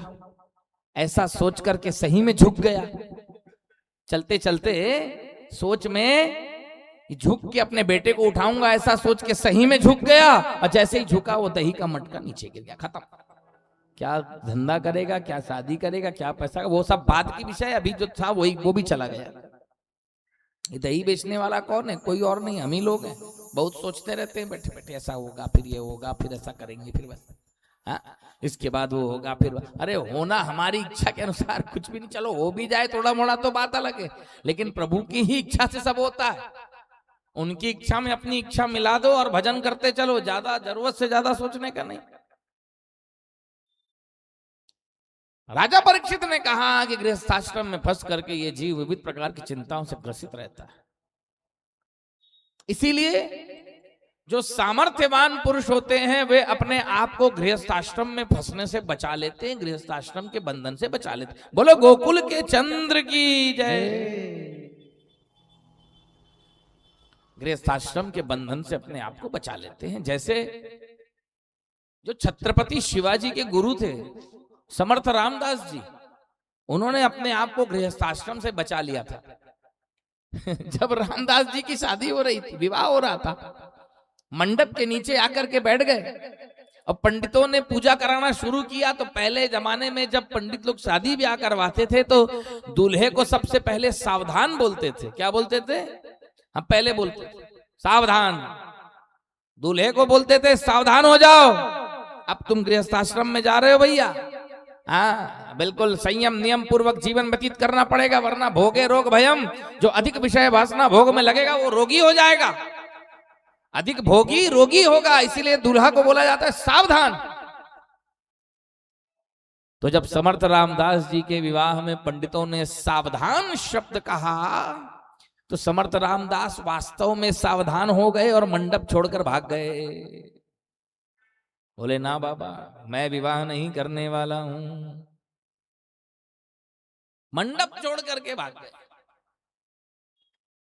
सामर्थ्यवान पुरुष अपने आप को विवाह के बंधन में बंधने से बचा लेता है। तो यहां पर प्रियव्रत जी ने जो विवाह किया ये कैसे हुआ, ये थोड़ा सा आप मुझको बतलाएं। तो सुखदेव स्वामी जी ने कहा कि बाण मुक्तम भगवता उत्तम श्लोकस्य श्रीमत् चरणारविंद रस आवेशित चेतसो। राजन, आपने बिल्कुल ठीक कहा। समझदार पुरुष अपने आप को घर गृहस्थी से बचा लेता है जिसका चित्त आनंद कंद ब्रजवल्लभ कमल नयन भगवान श्री कृष्ण के चरणारविंद मकरंद के रस में लुभाया हुआ है, समाया हुआ है, वो घर गृहस्थाश्रम घर गृहस्थी में प्रवेश नहीं करता। प्रियव्रत जी भी इसी सिद्धांत के अनुसार घर गृहस्थी छोड़ करके तपस्या करने जंगल चले गए थे, गुफा में बैठे थे, नारद जी के साथ बैठ करके हरि चर्चा कर रहे थे कि उसी समय वहां पर लोक पितामह ब्रह्मा जी का आगमन होता है और ब्रह्मा जी महाराज प्रियव्रत को समझाते हुए कहते हैं कि बेटा, जिसने अपनी इंद्रियों को जीत लिया उसे गृहस्थाश्रम का कोई बंधन नहीं होने वाला, जिसने भगवान के भजन में अपने मन को लगा दिया उसे घर गृहस्थी का बंधन नहीं सताने वाला, और जिसने अपनी इंद्रियों को नहीं जीता, भगवान के भजन में अपना मन नहीं लगाया, वो जंगल भी चला जाए कठोर तपस्या करने तब पर भी उसका पतन हो जाएगा, वो बर्बाद हो जाएगा। 6 बच्चों वाला दृष्टांत सुने हो ना आप लोग, पिछली बार सुनाया था ना, भूल गए? याद है कि नहीं? याद है 6 बच्चों वाला? अभी सुनाऊंगा तो फिर याद आएगा। बोलो बाकी बिहारी लाल की। एक जवान लड़का, पिता ने थोड़ा डांट दिया तो घर छोड़ के चला गया कि हमेशा माँ बाप मुझे डांटते ही रहते हैं। घर छोड़ के चला गया एक सन्यासी बाबा के पास, बोला मैं मेरे को सन्यासी बना दीजिए बाबा जी, अब मुझे समझ में आ गया मेरा कोई नहीं है, माँ डांटती रहती, पिता डांटते रहते, ना मुझे शादी करनी ना कुछ करना, मैं बस सन्यासी बन करके रहूंगा। सन्यासी बाबा ने कहा बेटा ठीक बोल रहे हो, लेकिन ये उम्र तुम्हारी अभी सन्यास लेने की नहीं हुई है, सन्यास लिया जाता है 75 वर्ष की उम्र के बाद, उसके पहले नहीं। तो अभी तुम्हारी उम्र नहीं है, तुम वापस घर जाओ, 75 साल की उम्र हो जाएगी और मैं तब तक जीवित रहा तो तुम आना, मैं तुमको सन्यास धर्म की शिक्षा दीक्षा दे दूंगा। लड़का बोला कि बाबा जी आप चिंता मत कीजिए, हाँ मैं पक्का शिष्य हूं आपका, मैं अब घर नहीं जाने वाला, मैं सन्यासी बनूंगा, मुझे सन्यासी की दीक्षा दीजिए। बार बार जिद करने लगा तो बाबा जी ने कहा चल ठीक है भाई, तुझे सन्यासी बनना है तो बन जाओ, नियम बता दिए, धर्म बता दिए, दीक्षा दे दी और गीता पुस्तक दे दी। सन्यासी का ग्रंथ है गीता, तो तुम इस गीता का पाठ करना, धीरे धीरे मनन करते हुए, चिंतन करते हुए तुम्हें पूरी गीता समझ में आ जाएगी, तुम्हारा सन्यास धर्म सिद्ध हो जाएगा। ठीक है। अब वो अकेली कुटिया बना करके रहता, कुछ दिन गीता पढ़ा, कुछ दिन पूरी पढ़ा, फिर आधी पढ़ा, फिर 1 अध्याय पढ़ा, फिर आधा अध्याय पढ़ा, फिर 5 श्लोक पढ़ा, फिर 1 श्लोक, धीरे धीरे अभी पढ़ना ही बंद। चूहे आए, चूहे आकर गीता पुस्तक को कुरेदने लगे, कुतरने लगे उसको। अब ये लड़का सन्यासी देखा, अरे मेरी गीता पुस्तक गुरुजी ने दिया है, अरे इसको चूहे कुतर रहे हैं, तो एक काम करता हूं बिल्ली पाल लेता हूं। याद आया? कुछ नहीं आया था अभी तक के। बिल्ली पाल लेता हूं, बिल्ली चूहों को मारेगी, मेरी पुस्तक बच जाएगी। बिल्ली को पाल लिया, कुछ दिन में बिल्ली के हो गए 6 बच्चे। अब बिल्ली और बिल्ली के 6 बच्चे दूध के लिए म्याऊं म्याऊं करने लगे, ये परेशान होकर के एक गैया पाल लिया। कुछ दिन में गाय के भी हो गए 6 बछड़े। अब बिल्ली और बिल्ली के 6 बच्चे, गैया गैया के 6 बछड़े, इतना सब कारोबार बढ़ा लिया। कहाँ सन्यासी बनने आया था, इतना फैला लिया। बोला अकेले संभालते नहीं बन रहा है, एक ग्वालिन को रख लिया, इस सब सेवा वेवा करेगी। कुछ दिन में ग्वालिन को भी हो गए 6 बच्चे। बोलो बांके बिहारी लाल की। इसीलिए कहा गया, बाबा जी बोले अभी बेटा तेरी उम्र नहीं है सन्यास लेने की, लेकिन नहीं माना वो। उम्र के अनुसार काम करो। तपस्या, स्वाध्याय, मनन, चिंतन, भजन समय से पहले, उचित समय में आने पर ही हो पाएगा, सिद्ध हो पाएगा, वरना पहले भटक जाओ। इसीलिए प्रियव्रत बोले कि अगर रहूंगा इनके बीच में तो भजन नहीं हो पाएगा। छोड़ छाड़ के अकेले गुफा में चले गए, लेकिन ब्रह्मा जी ने समझाया बेटा तू सिद्ध हो चुका है, क्योंकि तूने अपनी इंद्रियों पर विजय प्राप्त कर ली है। जिसने इंद्रियों पर विजय प्राप्त कर लिया वो गृहस्थी में रहकर के भी भजन कर लेगा, उसको कोई बंधन नहीं होगा। और जिसने इंद्रियों पर विजय प्राप्त नहीं किया वो अकेला जंगल चला जाएगा तो भी उसका पतन हो जाएगा, जैसे सन्यासी लड़के का हो गया कि नहीं। मुख्य है इंद्रियों का संयम, मन की चंचलता को रोकना। जो उसको कर लेगा तो फिर गृहस्थी में जाए चाहे जहां भी जाए वो सिद्ध है। और वो नहीं है और तुम बोलोगे मैं अकेला रहूं, अलग रहूंगा, नहीं हो पाएगा, बर्बाद हो जाओगे। गृहस्थाश्रम में रहते हुए नियम का पालन करो, भजन करो, इससे बढ़िया कुछ नहीं है। सबसे ऊंचा धर्म गृहस्थाश्रम धर्म है। गृहस्थी व्यक्ति ही अन्य आश्रम वालों का पालन पोषण, भरण पोषण करता है, सारे धार्मिक कार्य करता है, दान पुण्य करता है। दुनिया को तो गृहस्थी ही चला रहा है ना। गृहस्थाश्रम से बढ़िया कोई धर्म नहीं। लेकिन गृहस्थाश्रम उस समय गले की फांसी भी बन जाता है अगर घर गृहस्थी के काम में तुम इतने व्यस्त हो गए कि तुम्हारे पास भजन में बैठने के लिए 5 मिनट का भी समय नहीं। 24 घंटे में से तुम 5 मिनट नहीं निकाल पा रहे हो नाम लेने के लिए, भजन करने के लिए, कीर्तन करने के लिए बोलो तो समय नहीं, भजन करने बोलो तो समय नहीं, पूजा में बैठने बोलो तो समय नहीं, मन नहीं लग रहा, मंदिर जाने बोले तो अरे टाइम नहीं है, और दुनिया के काम के लिए तुम्हारे पास टाइम ही टाइम है। तो समझ जाओ कि गृहस्थी की फांसी तुमको लग गई है। ये फांसी के तुम लटक रहे हो उसमें, अगर भजन करने के लिए तुम्हारे पास समय नहीं निकल पा रहा है। और गृहस्थी में रहते हुए अगर भजन कर रहे हो, कथा सुन रहे हो, नाम जप कर रहे हो, आरती पूजा पाठ कर रहे हो, दान पुण्य कर रहे हो, तो तुम्हारी गृहस्थी सफल है। तुम्हारे साथ साथ तुम्हारे परिवार का हर व्यक्ति का जीवन सफल है, हर व्यक्ति का जीवन सफल है। तुम दान पुण्य कर रहे हो, तुम्हारे पति का पैसा कमाया हुआ सफल है। तुम भोग लगा करके अपने बच्चों को प्रसादी दे रहे हो, तुम्हारा भोजन बनाना सफल है। हर चीज जो तुम प्रभु को समर्पित करके अपने घर में ला रहे हो वो हर चीज भजन है, हर चीज सेवा है, हर चीज प्रसादी है जो प्रभु को समर्पित कर दी जा रही है। त्वदीयं वस्तु गोविंद तुभ्यमेव समर्पये गृहाण सुमुखो भूत्वा प्रसीद परमेश्वर। भक्तवत्सल भगवान श्याम सुंदर के परम भक्त प्रियव्रत जी महाराज ब्रह्मा जी के कहने पर गृहस्थाश्रम में प्रवेश करने को तैयार हुए। विश्वकर्मा की पुत्री बरहिष्मति के साथ में उनका विवाह हुआ। 10 पुत्र हुए, 3 पुत्र वैराग्य ले लिए, 7 पुत्र बचे और 7 पुत्रों को पृथ्वी का 7 द्वीप बंटवारा करके प्रियव्रत जी महाराज ने एक एक पुत्र को एक एक द्वीप बंटवारे में दे दिया। एक कन्या हुई जिसका विवाह कर दिया गया था, और इधर 7 द्वीपों का निर्माण प्रियव्रत जी महाराज ने अपने हाथों से किया है। अनेक अलग अलग पर्वत, वन और नदी की सीमा बना करके द्वीपों के बीच में जो विभाग उन्होंने किया। प्रियव्रत कृतम कर्म को अनुकुर्यात् दिनेश्वरम योने मिनिमनय रकरो छायाम गण सप्तवारिधिन। प्रियव्रत जी महाराज ने जो कर्म किया उस कर्म को प्रियव्रत के अतिरिक्त दूसरा और कोई नहीं कर सकता। उनके भीतर भगवान प्रवेश कर गए थे, एक प्रकार से प्रभु का तेज उनके भीतर था, तभी उन्होंने इस प्रकार के काम किए हैं। बोलो बांके बिहारी लाल की जय। अब इधर प्रियव्रत के सबसे बड़े पुत्र का नाम था आग्निद्र, जिनका विवाह पूर्व चित्ती नामक एक अप्सरा के साथ हुआ था। उस अप्सरा को देखते ही आग्नित्र मोहित हो गए। इनके 9 पुत्र हुए। आग्नित्र जी महाराज को जम्बू द्वीप का राज्य मिला था।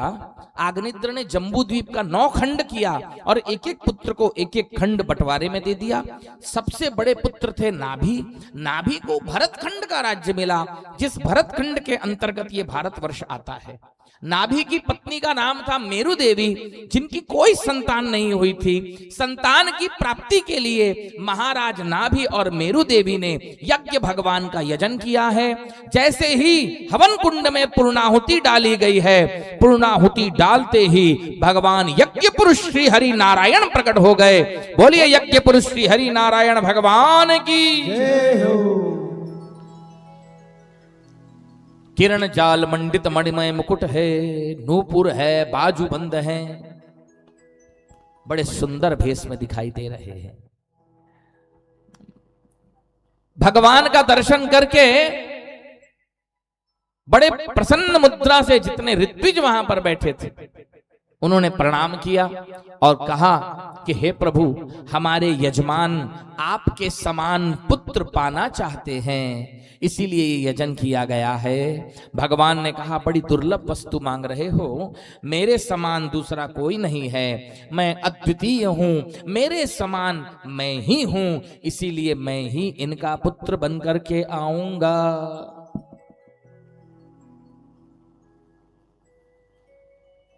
उचित समय आने पर भगवान महारानी मेरु देवी के गर्भ से ऋषभ बनकर के प्रकट हुए। बोलिए ऋषभ नारायण भगवान की जय।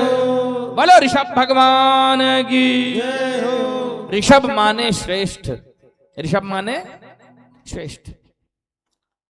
अब जब ऋषभ भगवान बड़े हो गए, राजा नाभि और मेरु देवी भी तपस्या करने जंगल चले गए।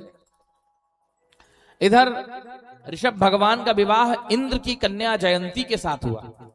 कई पुत्र हुए उनके। सबसे बड़े पुत्र का नाम था भरत, और उन्हीं भरत के नाम पर आज इस देश को भारतवर्ष कहा जाता है। सबसे बड़े पुत्र थे। जब बड़े हो गए सभी पुत्र, तब ऋषभ भगवान सभी पुत्रों को बुला करके वैराग्य का उपदेश दिए हैं। और वैराग्य का उपदेश देख करके ऋषभ भगवान ने पुत्रों को समझा दिया कि गुरुर न सस्यात् स्वजनो न सस्यात् पिता न सस्यात् दैवम न तस्यात् नमो चयेद्यः समुपेत मृत्युम। वो गुरु नहीं जो अपने शिष्य को भक्ति का उपदेश दे करके मृत्यु की फांसी से छुटकारा नहीं दिला देता। गुरुर न सस्यात् स्वजनो न सस्यात् पिता न सस्यात् जननी न सस्यात् दैवम न तस्यात् न पुनः चयेद्यम्। वो गुरु नहीं, माता नहीं, पिता नहीं, इष्ट देव नहीं, सगा संबंधी नहीं, जो अपने संबंधी को भगवान की भक्ति का उपदेश देकर मृत्यु की फांसी से छुटकारा नहीं दिला देता।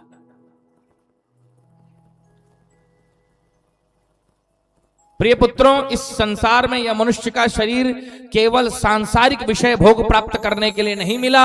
यह मनुष्य शरीर दिव्य तपस्या करने के लिए मिला है, भगवत आराधना करने के लिए मिला है। इसीलिए भजन करो, तपस्या करो, ऐसा उपदेश देकर के ऋषभ भगवान अपने पुत्रों को बंटवारा किए हैं।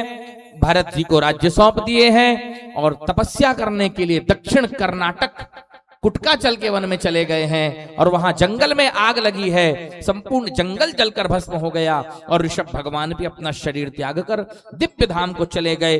बोलिए ऋषभ भगवान की जय। ऋषभ नारायण नारायण नारायण, ऋषभ नारायण नारायण नारायण, ऋषभ नारायण नारायण नारायण, ऋषभ नारायण नारायण नारायण, ऋषभ नारायण नारायण नारायण, ऋषभ नारायण नारायण नारायण, ऋषभ नारायण नारायण नारायण, ऋषभ नारायण नारायण नारायण, ऋषभ नारायण नारायण नारायण, नारायण नारायण नारायण, ऋषभ नारायण नारायण नारायण नारायण नारायण नारायण भजमन नारायण नारायण नारायण भजमन नारायण नारायण नारायण भजमन नारायण नारायण नारायण भजमन नारायण नारायण नारायण श्री हरि नारायण नारायण नारायण श्री हरि नारायण नारायण नारायण श्री हरि नारायण नारायण नारायण श्री हरि नारायण नारायण नारायण भजमन नारायण नारायण नारायण। बोलिए ऋषभ नारायण भगवान की जय हो। भरत जी महाराज भारतवर्ष पर शासन करते हुए गंगा नदी के तट पर कई बड़े बड़े यज्ञ किए। इसके बाद अपना राज्य भोग का प्रारब्ध क्षीण हुआ देख करके भरत जी महाराज अपने पुत्रों को बंटवारा करके तपस्या करने के लिए हरिहर क्षेत्र में चले गए, जहां गंडकी नाम की प्रसिद्ध सरिता बहती है, जो शालिग्राम शिलाओं से युक्त है।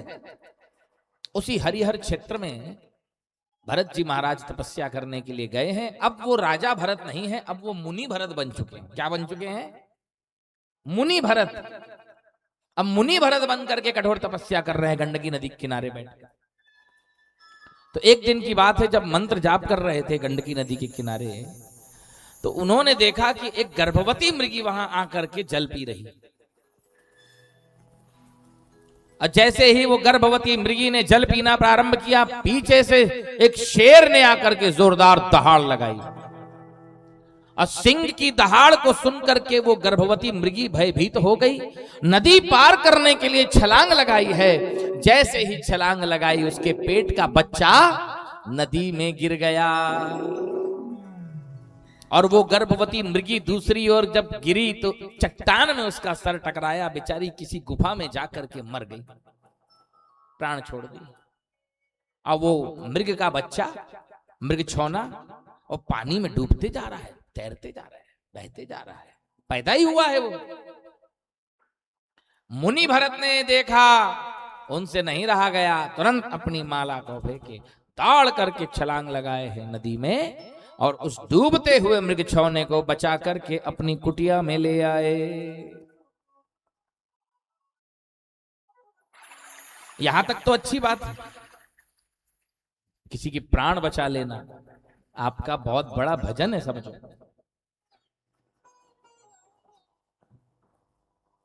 लेकिन अब उस मृग छौने की ऐसे वो पालना कर रहे हैं जैसे उन्हीं का बच्चा हो, उसी के पालन पोषण में लग गए, रात दिन उसी का ध्यान कर रहे हैं, उसी की सेवा कर रहे हैं। माला छूट गई, भजन छूट गया, तपस्या छूट गई।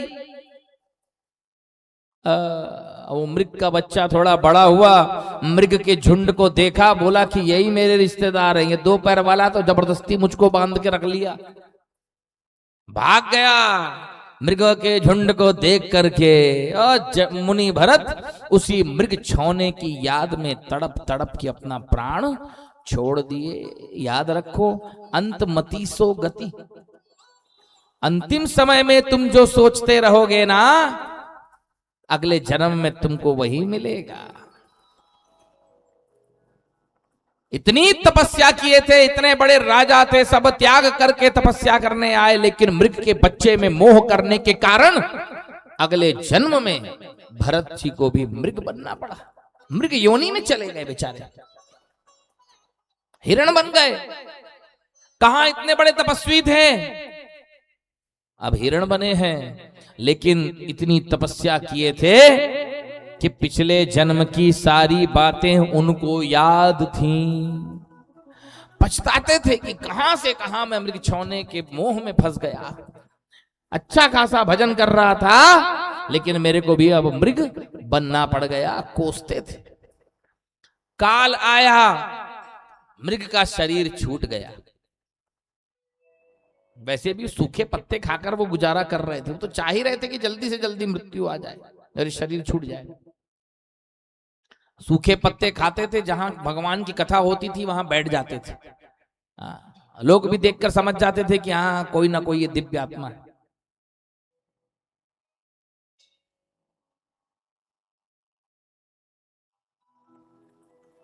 आजकल घरों में जाओ, बहुत फैशन है कुत्ता पालने का, और कुत्ते को ऐसे रखते हैं जैसे कि बाप रे घर का सदस्य हो। एक बार घर के बच्चे को भूल जाएंगे लेकिन उसको नहीं भूलेंगे। पूजा करेंगे तो उसको टीका भी लगा देते हैं, आरती भी दिखा देते हैं। अंधेर मचा दिए।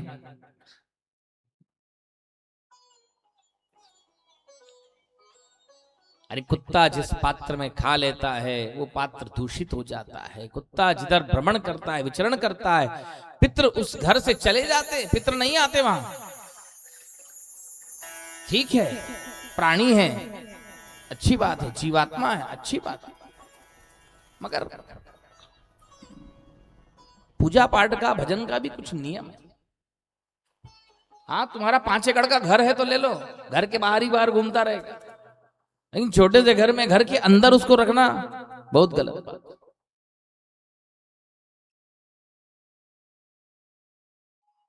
मोह लगा बैठते हैं उसमें और बोलते हैं पंडित जी ये भी कोई जीव है, भजन करो तो बढ़िया बैठ जाता है, आरती देखता है, ताली बजाता है, प्रणाम करता है।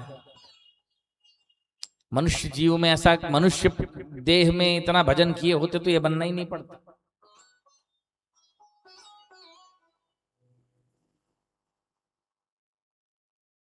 हिरण की याद में मरे हैं मुनि भरत, हिरण बन गए हैं। काल आया, हिरण का शरीर छूट गया। अगले जन्म अंगिरस गोत्र के एक ब्राह्मण के घर में जन्म लिए हैं।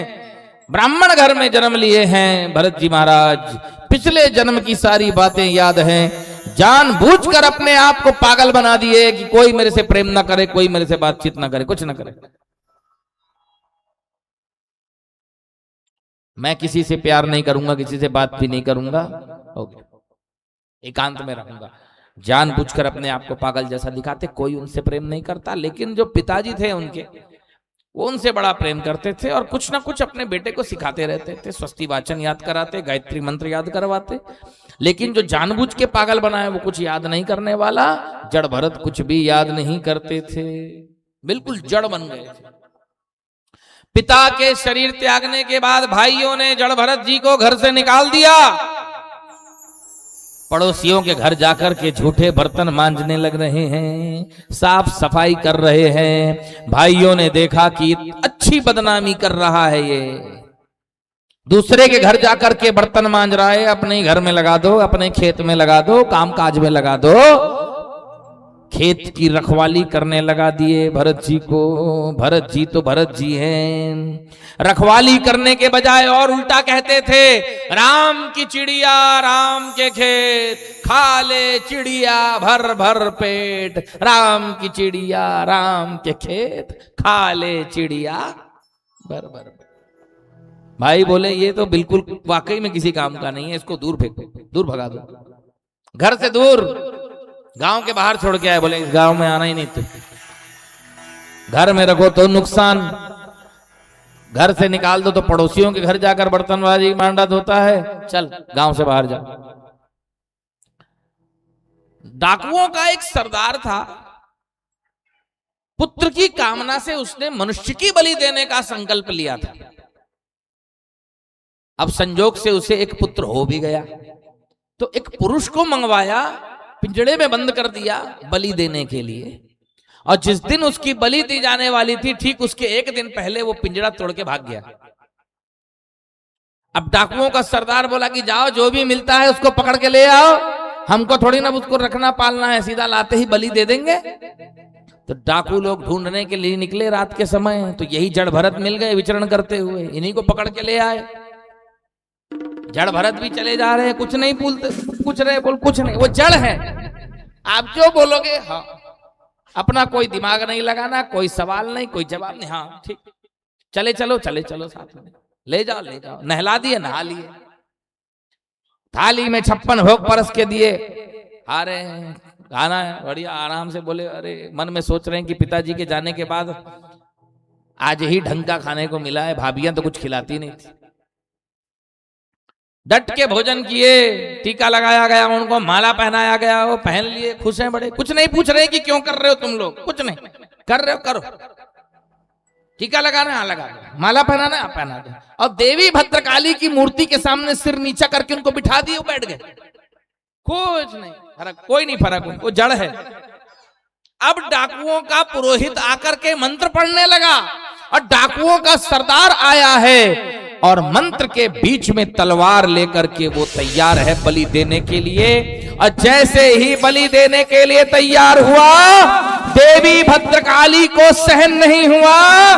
देवी भद्रकाली मूर्ति को फोड़ के प्रकट हो गई। डाकुओं के सरदार के हाथ से तलवार को छीन ली, और उस तलवार से डाकुओं के सरदार का सर धड़ से अलग कर डाली। उसके कटे हुए सर से रक्त का पान करने लगी और बोली, जड़ भरत उठ जाइए, उठ जाइए, जड़ भरत प्रसन्न हो जाइए, प्रसन्न हो जाइए। जड़ भरत कहां प्रसन्न होने वाले, वो तो जड़ हैं। उनको ना प्रसन्नता है ना क्रोध है, कुछ नहीं, जड़ है वो, जड़। अगर उनका सर कट भी जाता तो भी उनको कोई दुख नहीं होता, वो जड़ है। उल्टा उनको इस बात का दुख हो रहा है कि मेरे कारण डाकुओं का सरदार मारा गया। देवी भद्रकाली सोची कि अगर मेरे मंदिर में भगवान के भक्त का ये हाल हो गया तो फिर तो भगवान मुझको नहीं छोड़ेंगे, मेरी सत्ता पर प्रश्न उठ जाएगा। इसीलिए देवी भद्रकाली ने ऐसा किया। इधर जड़ भरत उसके डाकुओं के यहां से निकल करके चलने लगे। सिंधु सौवीर देश का एक राजा था, रहुगण उसका नाम था। कपिल ऋषि के आश्रम में वो जा रहा था तो पालकी पर सवार होके जा रहा था। एक कहार के पैर में चोट लग गई। 3 कहार बोले कि महाराज 3 कहार तो पालकी नहीं ढो सकते, 4 लोग चाहिए। राजा बोला कि देखो पकड़ के लाओ, किसी को जितना पैसा बोलेगा दे देंगे। तो कहार लोग ढूंढने निकले तो यही जड़ भरत मिल गए। बोले मोटे ताजे हट्टे कट्टे, बिल्कुल, अरे बिल्कुल तंदुरुस्त थे जड़ भरत जी। जड़ है ना, कोई टेंशन नहीं है कोई चीज का, खाओ पियो सो पड़े रहो मस्त, जड़ मजबूत शरीर। कहार लोग बोले चलो भैया, बोले चलो, कहाँ चलना है, बोले चलो तो चले चले, क्या करना है। कहार बोले पालकी उठाओ, उठा लिए, चल।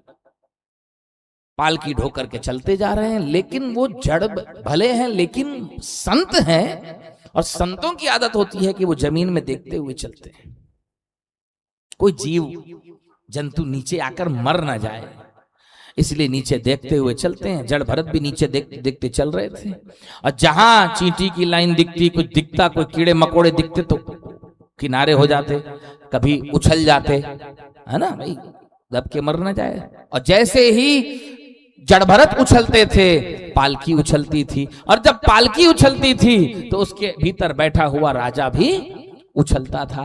एक बार हुआ, 2 बार हुआ, 3 बार हुआ तो ऊपर की जो पालकी की छत थी उसमें रहुगण का सर टकराता था। 1 बार टकराया, 2 बार टकराया, 3 बार टकराया, अब फुटका उठ गया, न निकल आया।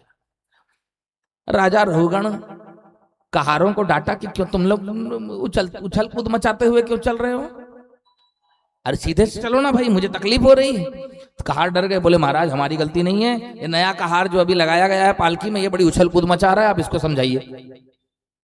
राजा ने भरत जी को समझाया कि क्यों भाई, तुम तो अच्छे खासे मोटे ताजे हो, ऐसे क्यों चल रहे हो जैसे तुम अकेले अपनी मस्ती में चल रहे हो, ऐसे मत चलो भाई, सबके साथ ताल कदम मिलाते हुए चलो, उछल कूद मत मचाओ, मुझको तकलीफ हो रही है, ठीक से चलो। जड़ भरत एक कान से सुने, दूसरे से निकाल चले जा रहे हैं, फिर उछल कूद मचाते जा रहे हैं। अब की बार क्रोध में आकर के रहुगण ने कहा कि क्यों रे, तू जानता नहीं मैं कौन हूं, सिंधु सौवीर देश का राजा हूं, तुझे यमराज के समान दंड दूंगा तब तेरी अकल ठिकाने आ जाएगी। जब इतनी बड़ी बड़ी बात करने लगा तो जड़ भरत ने सोचा कि अरे ये अब लिमिट क्रॉस कर रहा है। जैसे मंदिर में डाकुओं का सरदार मारा गया, वैसे कोई ना कोई देवी देवता आएगा और इसको भी निपटा देगा। इसकी रक्षा के लिए मुझे बोलना पड़ेगा। तो जो जड़ भरत आज तक किसी को कुछ नहीं बोले, वही जड़ भरत आज रहुगण को समझा रहे हैं कि हे राजन,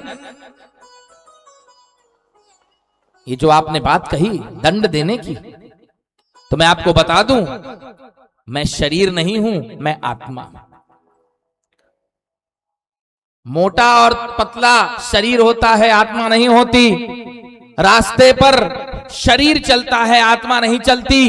बोझा ढोने का काम शरीर का है, आत्मा का नहीं है। मैं शरीर नहीं हूं, मैं आत्मा हूं। हे राजन, ज्ञान की दृष्टि से देखा जाए तो इस संसार में ना तो कोई राजा है और ना ही कोई रंक है, ना कोई स्वामी है, ना कोई सेवक है। लेकिन फिर भी अगर आपको राजा होने का अभिमान है तो बतलाइए, मैं आपका क्या सेवा करूं? मुझे दंड देने से आपको कोई फायदा होने वाला नहीं, क्योंकि मैं तो जड़ हूं, अपने आप को जड़ समझता हूं। मुझे दंड देने से आपको कुछ नहीं मिलेगा। जब इस प्रकार से जड़ भरत ने ज्ञान की बात कही, रहुगण समझ गया, अरे ये कोई साधारण व्यक्ति नहीं है। तुरंत अपनी पालकी से नीचे उतर पड़ा, जड़ भरत के चरणों में सर रख दिया और दोनों हाथ जोड़कर क्षमा मांगते हुए बोला कि ना हम विशंके सुर राज वज्रा, न त्रयक्ष शूला न यमस्य दंडा, नाग्न्यर्क सोमानिल वित्त पास्त्रा, छंके भृशं ब्रह्म कुलावमाना। हरे नमः। राजा रहुगण ने कहा कि हे प्रभु, मुझे क्षमा कर दीजिए, क्षमा कर दीजिए, क्षमा कर दीजिए। अरे भगवान, मैं इंद्र के वज्र से नहीं डरता, सूर्य चंद्र वायु अग्नि कुबेर के अस्त्र शस्त्र से नहीं डरता, मैं महादेव के त्रिशूल से भी नहीं डरता, लेकिन डरता हूं तो केवल आप सरीखे अवधूत ब्राह्मण कुमार के अपमान से डरता हूं। मुझे क्षमा कर दीजिए प्रभु।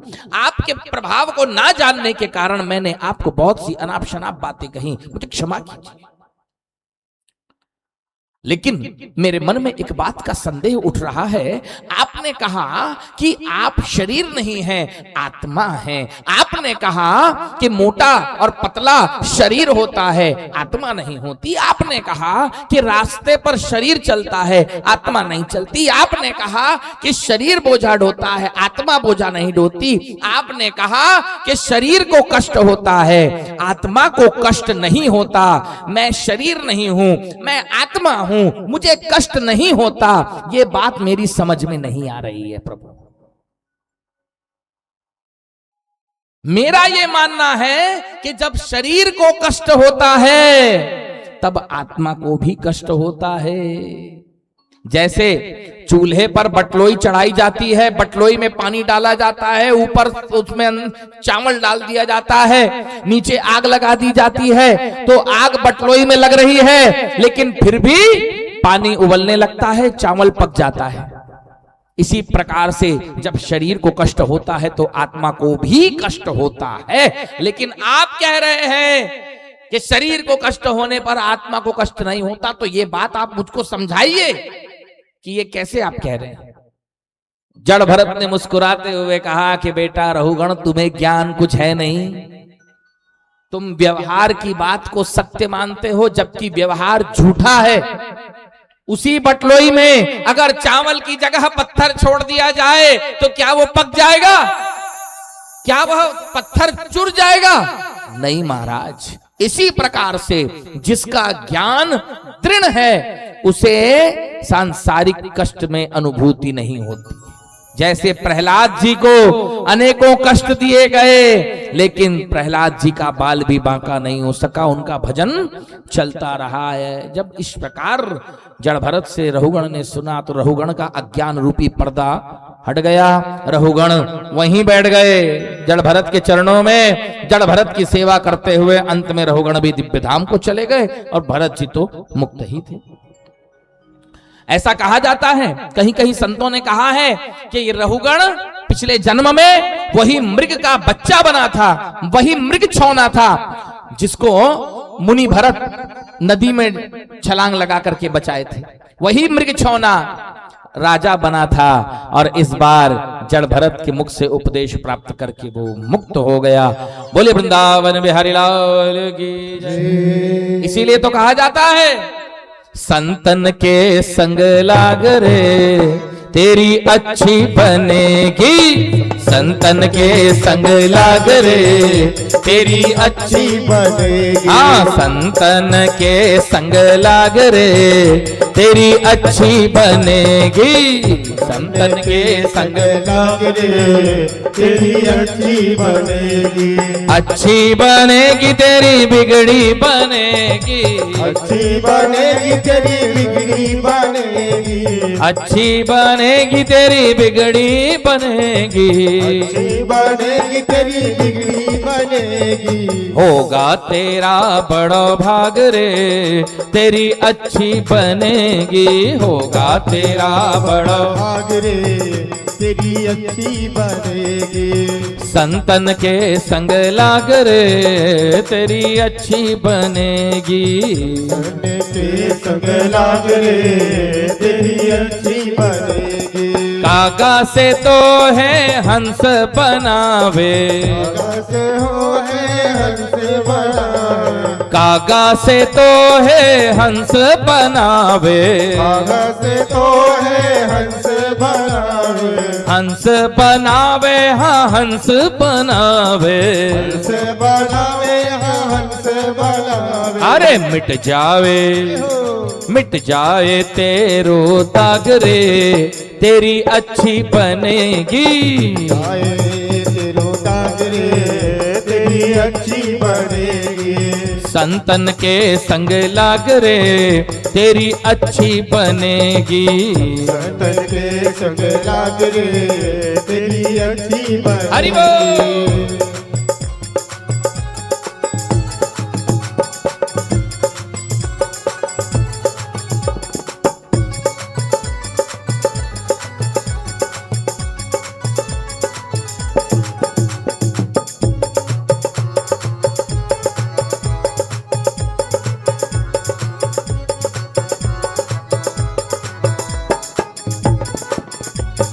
संतन संग कर पुण्य कमाई, कर संग पुण्य कमाई। संतन संग कर पुण्य कमाई, संतन कर पुण्य कमाई। पुण्य कमाई हाँ पुण्य कमाई, पुण्य कमाई हाँ पुण्य कमाई। संतन संग कर पुण्य कमाई, संतन संग कर पुण्य कमाई। हरि सुमिरन में लाग रे, किसके सुमिरन में? हरि सुमिरन में लाग रे तेरी अच्छी बनेगी। सुमरन में लाग रे तेरी अच्छी बनेगी। संतन के संग लाग रे तेरी अच्छी बनेगी। संतन के संग लाग रे तेरी अच्छी बनेगी। अच्छी बनेगी तेरी बिगड़ी बनेगी, अच्छी बनेगी तेरी बिगड़ी बनेगी। बिगड़ी बनेगी तेरी बिगड़ी बनेगी। बिगड़ी बनेगी तेरी बिगड़ी बनेगी। होगा तेरा बड़ा भाग रे, होगा तेरा बड़ा भाग रे तेरी अच्छी बनेगी, तेरी बिगड़ी बनेगी, तेरी अच्छी बनेगी। तेरी बिगड़ी बनेगी। संतन के संग लाग रे तेरी अच्छी बनेगी। संतन के संग लाग रे तेरी अच्छी बनेगी। हाँ संतन के संग लाग रे तेरी अच्छी बनेगी। संतन के संग लाग रे तेरी अच्छी बनेगी। तेरी बिगड़ी बनेगी, तेरी अच्छी बनेगी। तेरी बिगड़ी बनेगी। अच्छी बनेगी। हरि सुमिरन में लाग रे हो तेरी अच्छी बनेगी। अच्छी बनेगी तेरी बिगड़ी बनेगी। बिगड़ी बनेगी बने कैसे? जैसे अजामिल की बन गई, बिगड़ी थी कि नहीं उसकी? ब्राह्मण था लेकिन जंगल गया लकड़ी काटने, मदिरा का पान करके एक स्त्री और पुरुष जो गलत आचरण में लगे थे उनको देखते ही अजामिल उस स्त्री का शिकार बन गया। उस स्त्री को अपने घर में ले आया और उस स्त्री से 10 पुत्र पैदा किया और अपने ब्राह्मण पने का, अपने ब्राह्मणत्व तेज का उसने नाश कर दिया।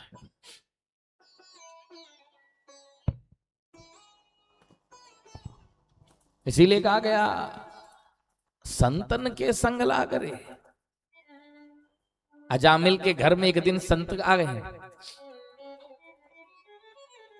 जाते जाते संतों ने कहा अजामिल से कि अजामिल एक बात हम कहते हैं उसे तुम करोगे, क्योंकि हम तुम्हें ज्यादा कोई भजन करने बोलेंगे तो तुम तो करने वाले हो नहीं। बस एक काम करना, अब जो तुम्हारा पुत्र होने वाला है उसका नाम तुम नारायण रख देना, बस। और कोई हमारी तुमसे मांग नहीं है, तुम बस अपने बच्चे का नाम नारायण रख देना। 9 बच्चों का तो नाम तुमने जो मन में आया तुम रख दिए, 10वां पुत्र जो है अब उसका नाम तुम नारायण रखना। अजामिल बोला ठीक है, जैसी आज्ञा। बिगड़ी बनेगी, ब्राह्मण पने का उसने नाश कर दिया है, लेकिन संतों के कहने से अपने पुत्र का, सबसे छोटे पुत्र का नाम नारायण रख दिया। तो सबसे छोटा पुत्र है, सबसे लाडला पुत्र है। रात दिन अजामिल केवल एक ही नाम लेता, नारायण नारायण नारायण। क्या नाम लेता? ये वही नाम है जिसमें 4 अक्षर हैं जो धर्म अर्थ काम और मोक्ष को प्रदान करने वाले हैं। जो नर नारी नारायण नाम का उच्चारण करते हैं जीते जी जीवन मुक्त हो जाते हैं। अजामिल भी रात दिन बेटा नारायण बड़ा पानी पिला दो, बेटा नारायण भोजन लगवा दो, बेटा नारायण बिस्तरा लगवा दो, बेटा नारायण ये ऐसा कर दो, बेटा नारायण ऐसा कर दो। ऐसा करते करते सुबह से लेकर रात तक बस नारायण नारायण नारायण बोलता रहता। एक बात याद रखिए, भगवान का नाम किसी बहाने भी निकलता है तो इस जीव का कल्याण अवश्य होता है। इसीलिए पहले के लोग घर में बच्चों का नाम बढ़िया धार्मिक रखते थे। धार्मिक नाम, बच्चे के बहाने ही प्रभु का नाम निकलता रहेगा मुंह से। और आजकल ऐसा नाम रखेंगे जो कोई सुना ना हो भाई, जो हमने नहीं सुना हो, अलग हट के नाम गूगल में सर्च मारेंगे ऐसा ऐसा। कई बार तो हमको नाम बताते हैं, मैं 2 बार पूछता हूं क्या, तो क्या मतलब ये ऐसा है ऐसा है। अच्छा अच्छा, अरे बाप रे, हम ही को नहीं मालूम कि ये किनके कौन से भगवान का नाम है। ये गूगल तो गूगल है, गोल गोल घुमा देगा वो कुछ भी।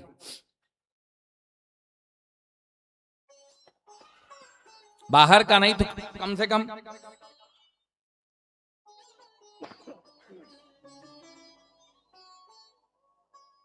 बाहर का नाम अगर आप भगवत संबंधी नहीं रख सकते तो कम से कम घर का नाम ही भगवत संबंधी रखें बच्चे का।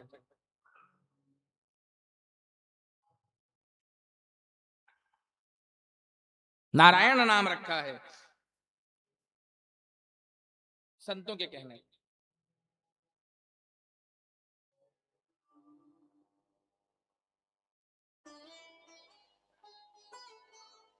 चार अक्षर का नाम, धर्म अर्थ काम मोक्ष प्रदान करने वाला नाम। रात दिन बेटा नारायण करता रहता, उसके मुख पर और कोई नाम ही नहीं आता।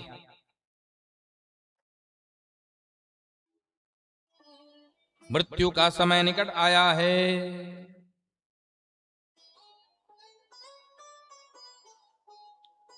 यमराज के दूत उसे लेने के लिए आए। रात के समय यमराज के दूतों को देख करके घबरा गया और घबरा करके अपने पुत्र नारायण को पुकारा, बेटा नारायण मुझे बचाओ, बेटा नारायण मुझे बचाओ। बेटा नारायण तो बढ़िया आराम से सो रहा है, वो नहीं आया। लेकिन भगवान नारायण ने अपने 4 दूत भेज दिए हैं। चारों दूत आकर के यमदूतों और अजामिल के बीच में खड़े हो गए। यमराज के दूतों को पीछे रखेल दिए। यमराज के दूतों ने कहा, अरे भाई आप लोग कौन है?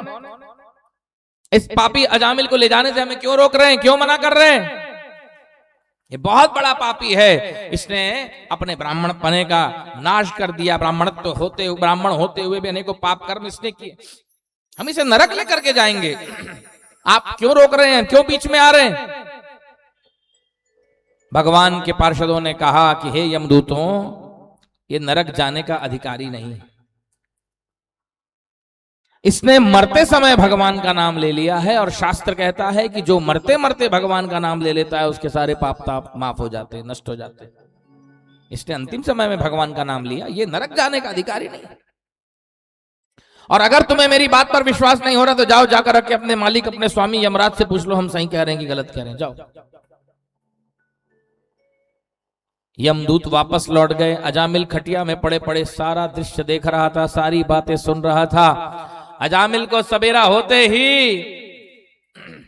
उस स्त्री का त्याग किया, पुत्रों का त्याग किया, घर का त्याग किया, तपस्या करने गंगा नदी के किनारे चला गया। कठोर तपस्या करते हुए अंतिम दिव्य धाम को प्राप्त कर गया। बोलिए वृंदावन बिहारी लाल की। आइए हम लोग भी थोड़ी देर नारायण नाम का संकीर्तन करें। ये वो संकीर्तन है जो नारद जी निरंतर करते रहते हैं। ये वो संकीर्तन है जो बड़े बड़े साधु संत करते रहते हैं। जिस संकीर्तन के प्रभाव से धर्म अर्थ काम मोक्ष चारों पुरुषार्थों की प्राप्ति होती है। ये लोग भी बन जाता है और परलोक भी बन जाता है। क्योंकि धन तो 2 प्रकार का होता है, एक होता है साधारण धन और एक होता है महाधन।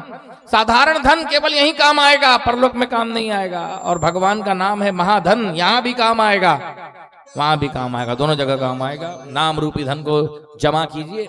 बाकी आज होली मनोरथ भी है, नीचे 6 बजे ना, तो अभी टाइम। श्री हरि नारायण नारायण नारायण, श्री हरि नारायण नारायण नारायण, भज मन नारायण नारायण नारायण, हरि मन नारायण नारायण नारायण, लक्ष्मी नारायण नारायण नारायण, लक्ष्मी नारायण नारायण नारायण, लक्ष्मी नारायण नारायण नारायण, लक्ष्मी नारायण नारायण नारायण, भज मन नारायण नारायण नारायण, भज मन नारायण नारायण नारायण, श्री हरि नारायण नारायण नारायण, हरि नारायण नारायण नारायण। ओ नारायण के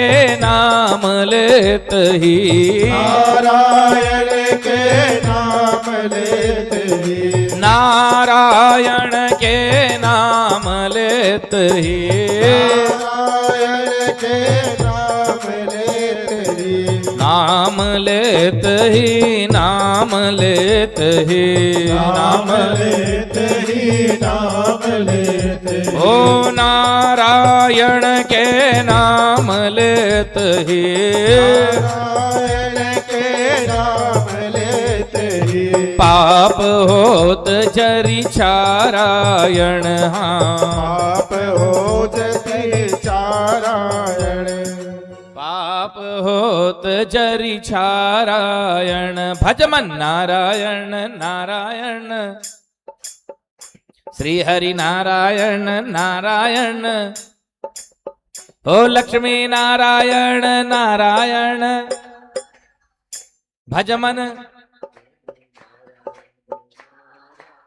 के बद्री नारायण नारायण नारायण, बद्री नारायण नारायण नारायण, ओ भजमन नारायण नारायण नारायण, नारायण नारायण नारायण, ओ श्यामल गात पीतांबर सोहे,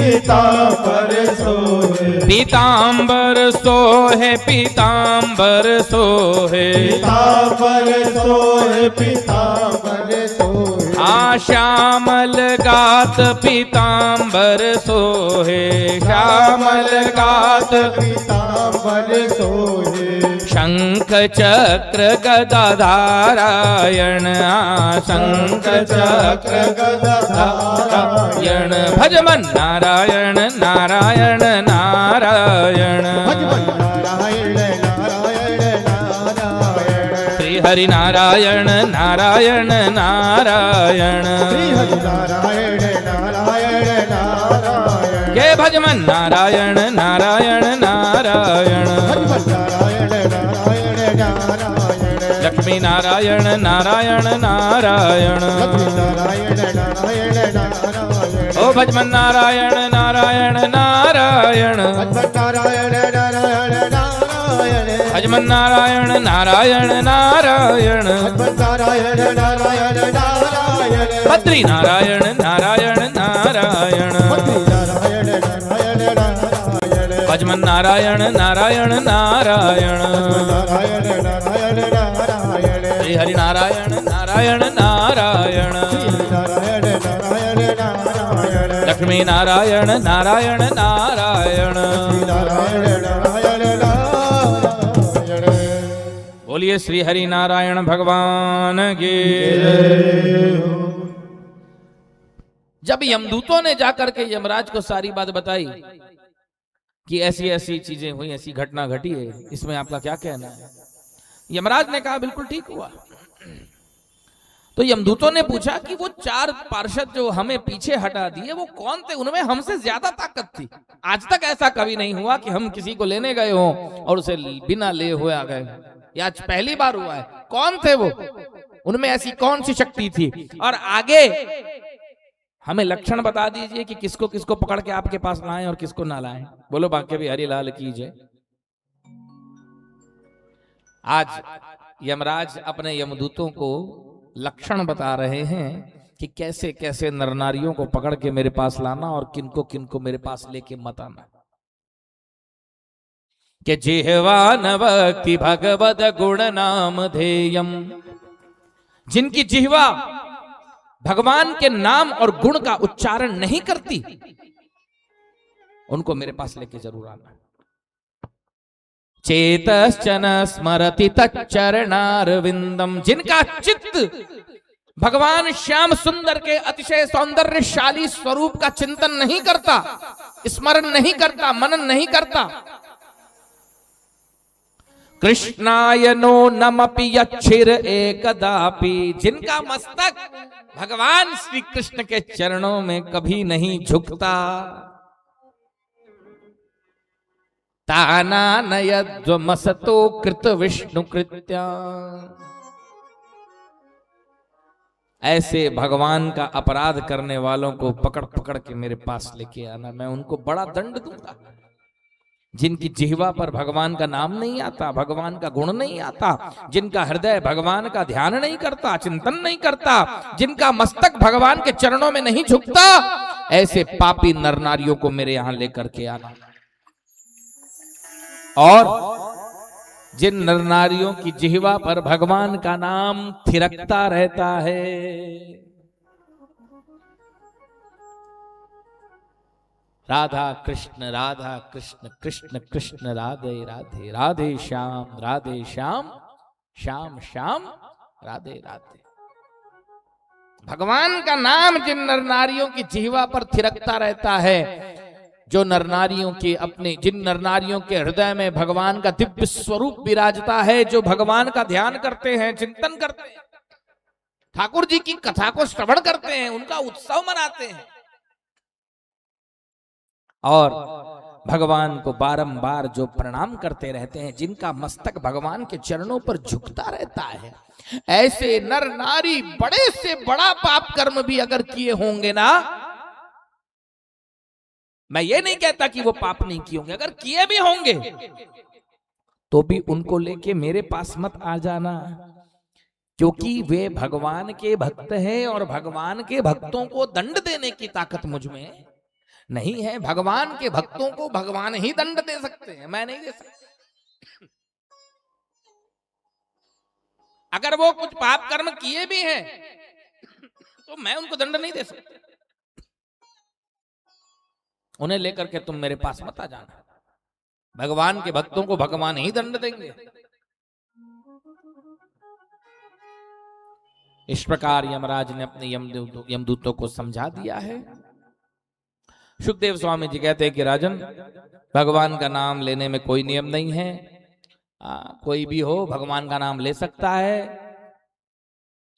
जिस देश में, जिस भेष में, जिस वेश में रहो, राधा रमण राधा रमण राधा रमण कहो। जिस हाल में, जिस काल में, जिस ख्याल में रहो, राधा रमण राधा रमण राधा रमण कहो। भगवान का नाम लेने के लिए कोई नियम नहीं है। देव हो, दानव हो, मानव हो, कोई भी हो, शुद्ध हो, अशुद्ध हो, पवित्र हो, अपवित्र हो, कुलीन हो, अकुलीन हो, कोई भी भगवान का नाम ले सकता है। उनके लिए कोई नियम नहीं है। उदाहरण के लिए वृत्रासुर जो कि राक्षस था, युद्ध भूमि में इंद्र के साथ लड़ते लड़ते भगवान का ध्यान करके अंत में भगवान के दिव्य धाम को प्राप्त कर गया। भगवान का नाम लेने के लिए कोई नियम नहीं है। परीक्षित, उसी से कल्याण होता है इस जीव का। अब राजा परीक्षित ने सुखदेव स्वामी जी से प्रश्न पूछ दिया, भगवान मेरे मन में एक शंका हो रही है और आप उस शंका का समाधान कीजिए। मेरे मन में यह शंका है कि भगवान पारदर्शी, समदर्शी नहीं है, भगवान भेदभाव करने वाले हैं। परीक्षित ने कहा, क्या कहा? कि भगवान भेदभाव करते हैं। बोले क्यों? कि समः प्रियः सुहृद ब्रह्मन् भूतानां भगवान स्वयं इंद्रस्यार्थे कथं दैत्या नवदीद विषमो यथा। ऐसा देखा जाता है प्रभु के भगवान हमेशा देवताओं का पक्ष लेते हैं और दैत्यों को मार देते हैं। भगवान ने कभी भी दैत्यों का पक्ष नहीं लिया, राक्षसों का पक्ष नहीं लिया। इसीलिए मुझे ऐसा लग रहा है कि भगवान भेदभाव करते हैं, पक्षपात करते हैं। सुखदेव स्वामी जी ने मुस्कुराते हुए कहा कि परीक्षित ऐसा नहीं है। भगवान समदर्शी हैं, भगवान सबको समान प्रेम करते हैं, सबको समान दृष्टि से देखते हैं। लेकिन भगवान का एक नियम है कि जो भगवान को पुकारेगा उसी की पुकार को भगवान सुनकर के आते हैं। देवता भगवान को पुकारते हैं और दैत्य कभी भगवान को नहीं पुकारते, इसलिए भगवान उनकी रक्षा नहीं करते। हाँ, अगर दैत्यों के पुकारने पर भी भगवान उनकी रक्षा ना करें तो तुम कह सकते हो कि भगवान भेदभाव करते। ऐसा कोई किस्सा तुम्हारे पास है कि दैत्य ने भगवान को पुकारा, राक्षस ने भगवान को पुकारा और भगवान नहीं गए? बताओ। अरे भगवान को तो पशु पक्षी भी अगर पुकार लेते हैं तो भगवान चले जाते हैं। गजेंद्र की कथा अभी आएगी। उदाहरण के लिए भक्त प्रहलाद जो कि असुर का बेटा था, असुर के राजा का बेटा था, लेकिन उसने भी जब भगवान को पुकारा तो भगवान ने ये नहीं देखा कि ये राक्षस का पुत्र है। भगवान ने ये देखा कि ये मुझको पुकार रहा है, मैं इसकी रक्षा अवश्य करूंगा। परीक्षित ने हाथ जोड़कर कहा, बस प्रभु बस, मैं यही कथा आपके मुखारबिंद से सुनना चाहता हूं। मैं भक्त प्रहलाद का चरित्र सुनना चाहता, मैं नृसिंह अवतार की कथा सुनना चाहता, इसीलिए मैंने ये प्रश्न किया। मंद मंद मुस्कुराते हुए सुखदेव जी ने कहा, परीक्षित मैं समझ गया था तुम्हारी चालाकी, तुम यही कथा सुनना चाह रहे थे। अवश्य मैं तुम्हें नृसिंह अवतार की कथा, भक्त प्रहलाद की कथा अवश्य सुनाऊंगा।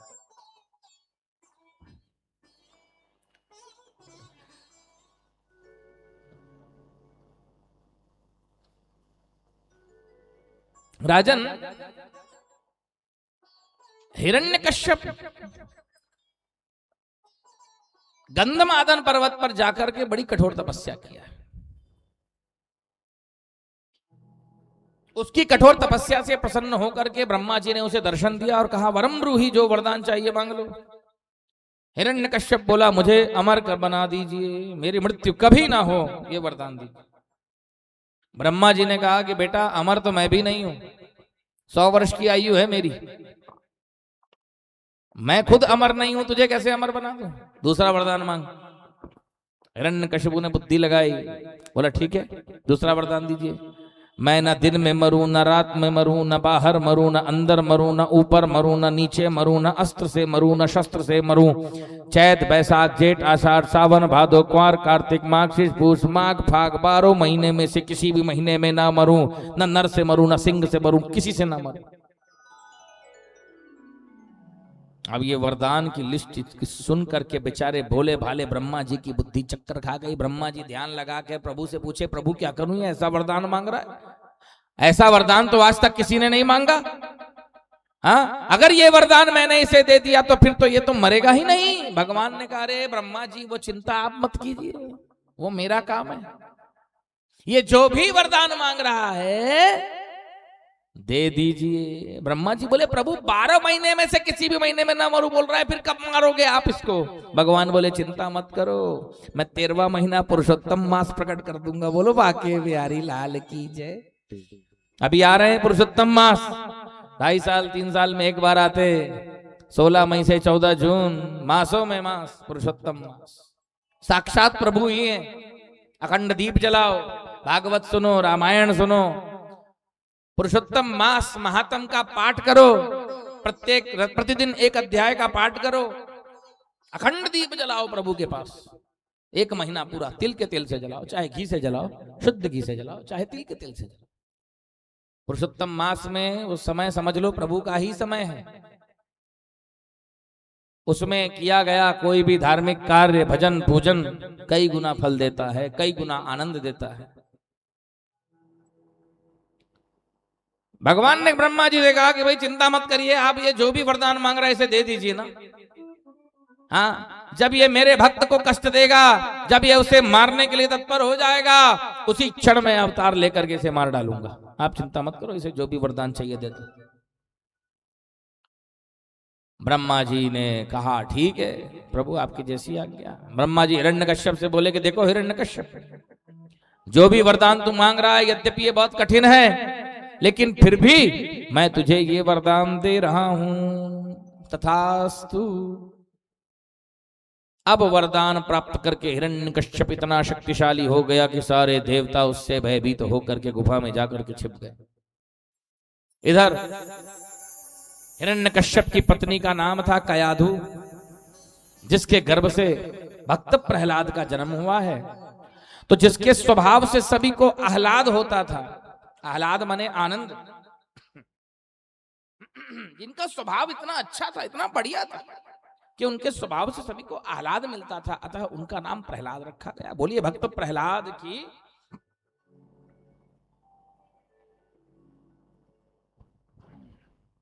प्रहलाद जी नाराज हो जाएंगे, जयकारा नहीं लगा रहे हो आप? बोलो भक्त प्रहलाद की जय हो। प्रहलाद जी नाराज नहीं होंगे, प्रभु नाराज हो जाएंगे। मेरे भक्त का तुम लोग जयकारा नहीं लगा रहे हो। प्रहलाद जी तो नहीं नाराज होंगे, भगवान का जयकारा नहीं लगाओगे तो प्रहलाद जी नाराज हो जाएंगे।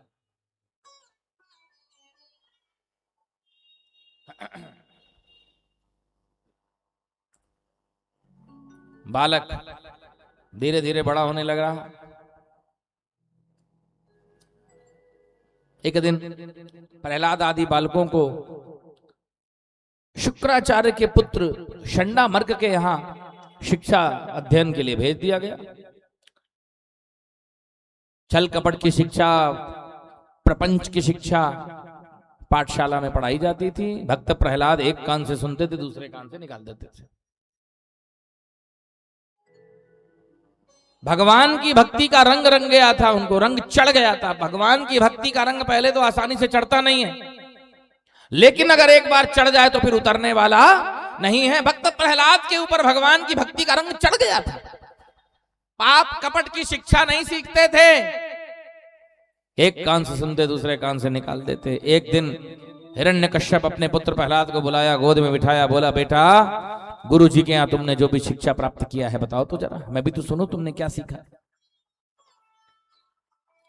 भक्त प्रहलाद ने कहा कि तत्र साधु मन्ये सुरवर्य देहि नाम सदा समोद्विग्न धिया मसद्गृहात् हित्वात्म पापम गृह मंदकूपम।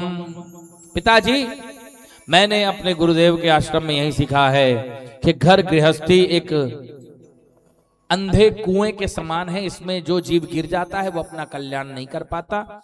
इसीलिए बुद्धिमान मनुष्य को चाहिए कि समय रहते घर गृहस्थी का त्याग करके जंगल चला जाए, तपस्या करने में अपने जीवन को लगा दे, उसका कल्याण हो जाए। अच्छा, हाँ पिताजी, मैंने यही सीखा है कि श्री हरि के चरणों में अपने मन को लगा देना चाहिए, इस जीव का कल्याण हो जाएगा। क्योंकि इस संसार में स्वार्थ, ईर्ष्या और कपट के अलावा और कुछ भी नहीं है पिताजी। इसीलिए भगवान का भजन करिए। इतना सुनते ही हिरण्यकश्यप को प्रचंड क्रोध आया। षंडामर्क को बुलाकर बोला कि क्यों, कैसी शिक्षा दे रहे हो मेरे लड़के को, बिगाड़ दोगे तुम लोग? इसे धर्म की शिक्षा नहीं, अधर्म की शिक्षा देना है। इसे देवता नहीं, दानव बनाना है। पाप की शिक्षा दो, छल कपट प्रपंच की शिक्षा दो। षंडामर्क दोबारा लेके चले गए प्रहलाद जी को, छड़ी से पिटाई करते हुए छल कपट प्रपंच की बातें याद करा रहे हैं। प्रहलाद जी एक कान से सुन रहे हैं, दूसरे से निकाल दे रहे हैं, कुछ नहीं याद कर रहे।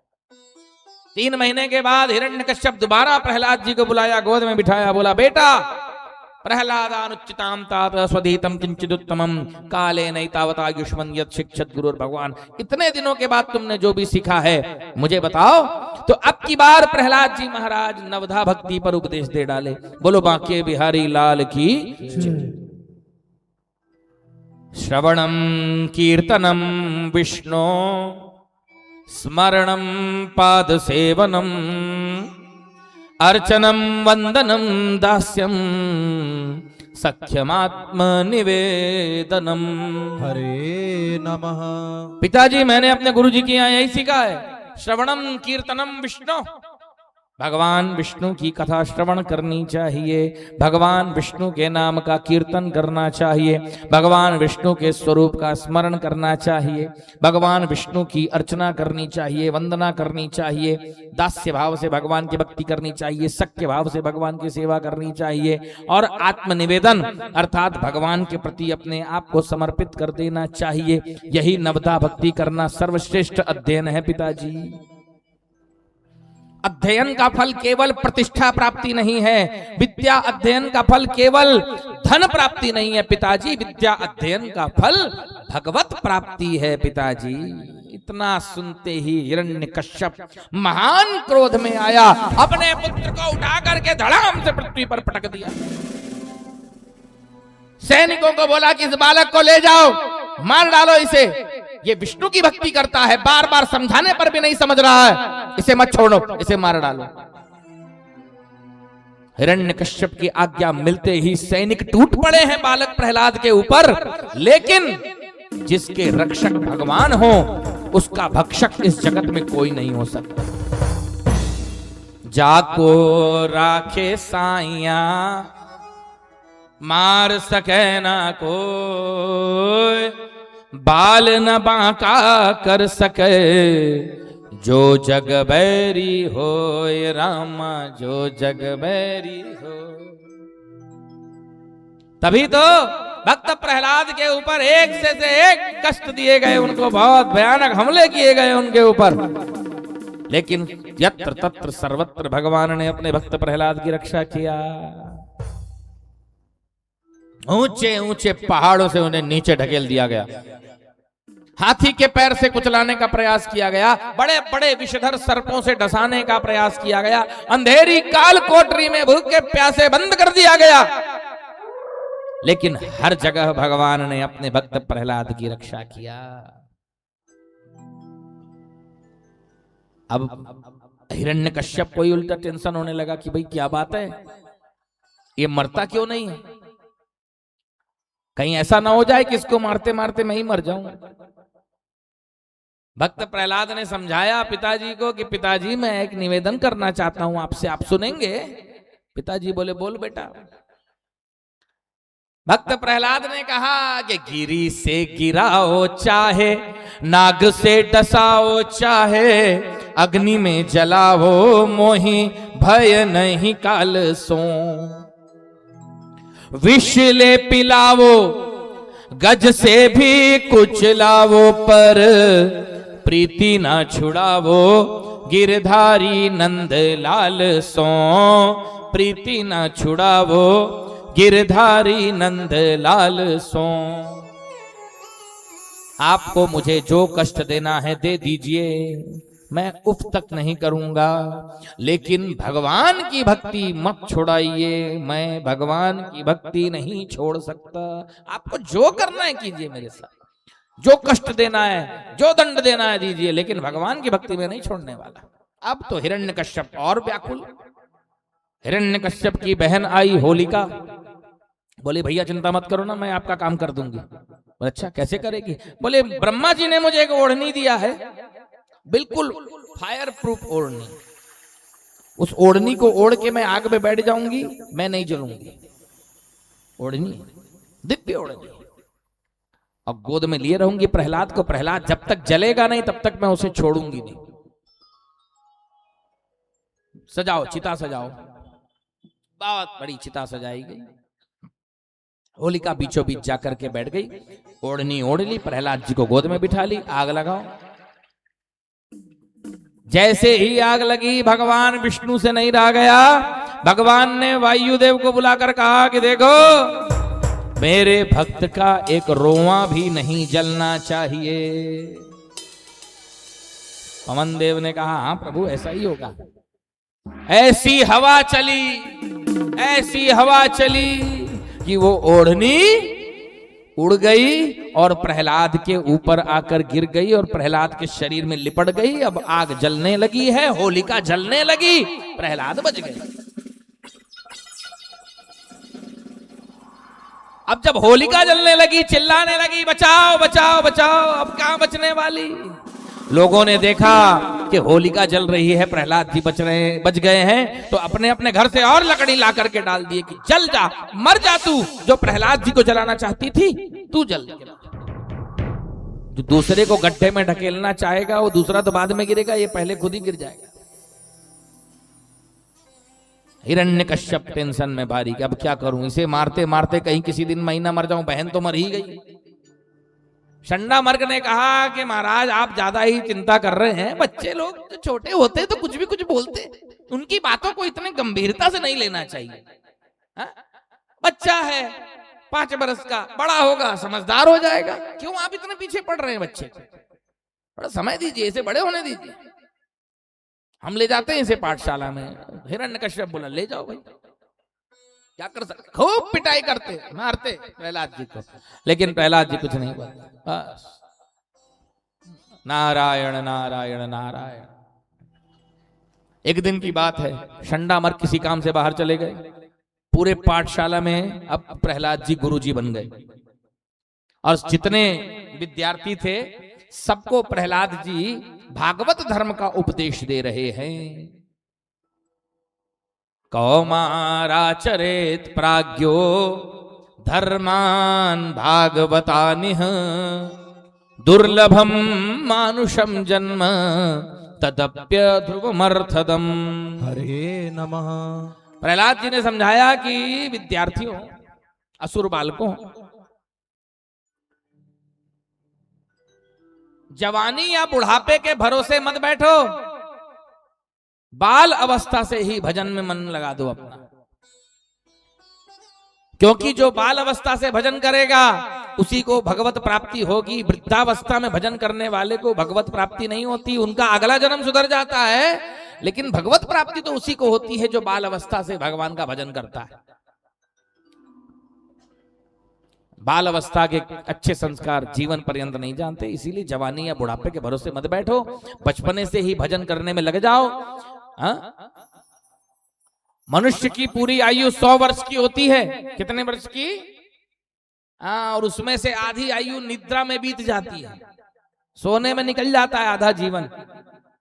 जो थोड़ा जीवन बचता है तो बचपने के खेलकूद में, और थोड़ा बचा तो जवानी, शादी, ब्याह, बाल बच्चा, घर मकान, जमीन, व्यापार।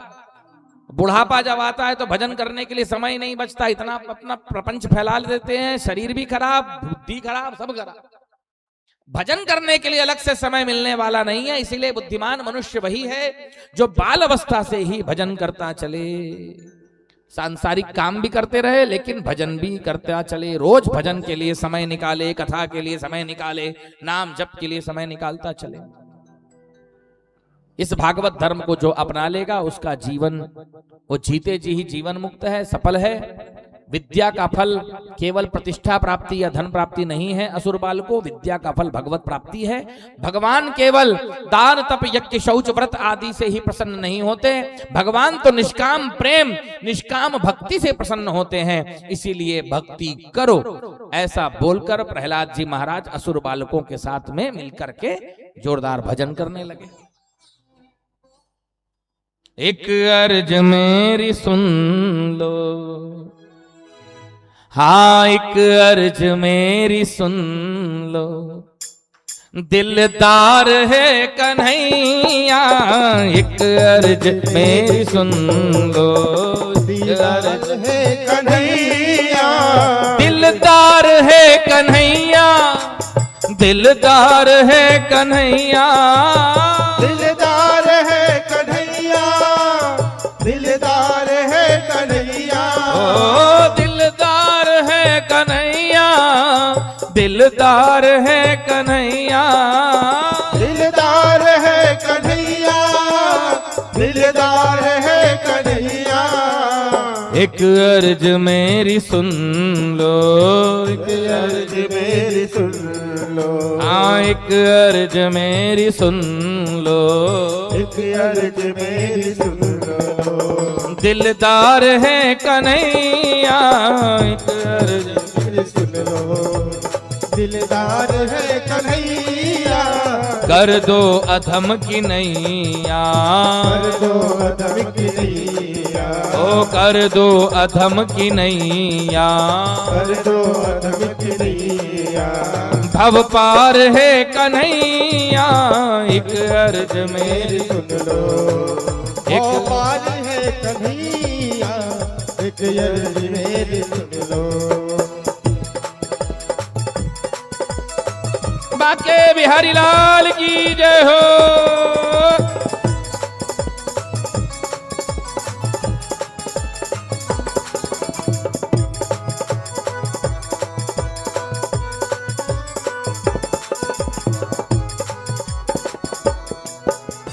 अच्छा हूँ या बुरा हूँ परदास हूँ तुम्हारा, अच्छा हूँ या बुरा हूँ परदास हूँ तुम्हारा, अच्छा हूँ या बुरा हूँ मैं दास हूँ तुम्हारा, अच्छा हूँ या बुरा हूँ मैं दास हूँ तुम्हारा, मैं दास हूँ तुम्हारा, मैं दास हूँ तुम्हारा, मैं दास हूँ तुम्हारा, मैं दास हूँ तुम्हारा, जीवन का मेरे तुम पर, जीवन का मेरे तुम पर, हाँ जीवन का मेरे तुम पर, जीवन का मेरे तुम पर, है भार है कन्हैया, एक अर्ज मेरी सुन लो,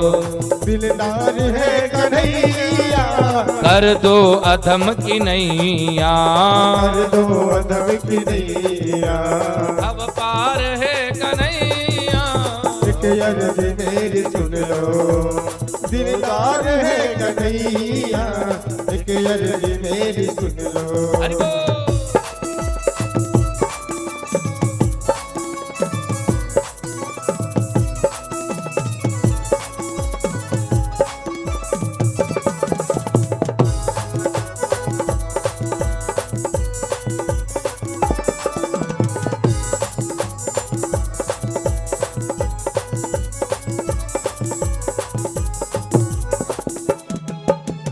तुम हो अधम जनों के उद्धार करने वाले, अधम जनों के उद्धार करने वाले, तुम हो अधम जनों के उद्धार करने वाले, तुम हो अधम जनों के उद्धार करने वाले, उद्धार करने वाले, भव पार करने वाले, उद्धार करने वाले, भव पार करने वाले, तुम हो अधम जनों के उद्धार करने वाले तुम हो अधम जनों के उद्धार करने वाले। क्या कहूं प्रभु, ऐसा कौन सा पापी है जिसे आपने तारा नहीं? ऐसा कौन सा पापी है जिसका उद्धार आपने नहीं किया? तुम हो अधम जनों के उद्धार करने वाले। मैं हूं अधम जनों का, मैं हूं अधम जनों का, मैं हूं अधम जनों का, मैं हूँ अधम जनों का। सरदार है कन्हैया एक अर्ज मेरी सुन लो, दिलदार है कन्हैया एक अर्ज मेरी सुन लो, दिलदार है कन्हैया कर दो अधम की नैया, कर दो अधम की नैया। भव पार है कन्हैया एक अर्ज मेरी सुन लो, दिलदार है कन्हैया एक अर्ज मेरी सुन हरि लो। बोल।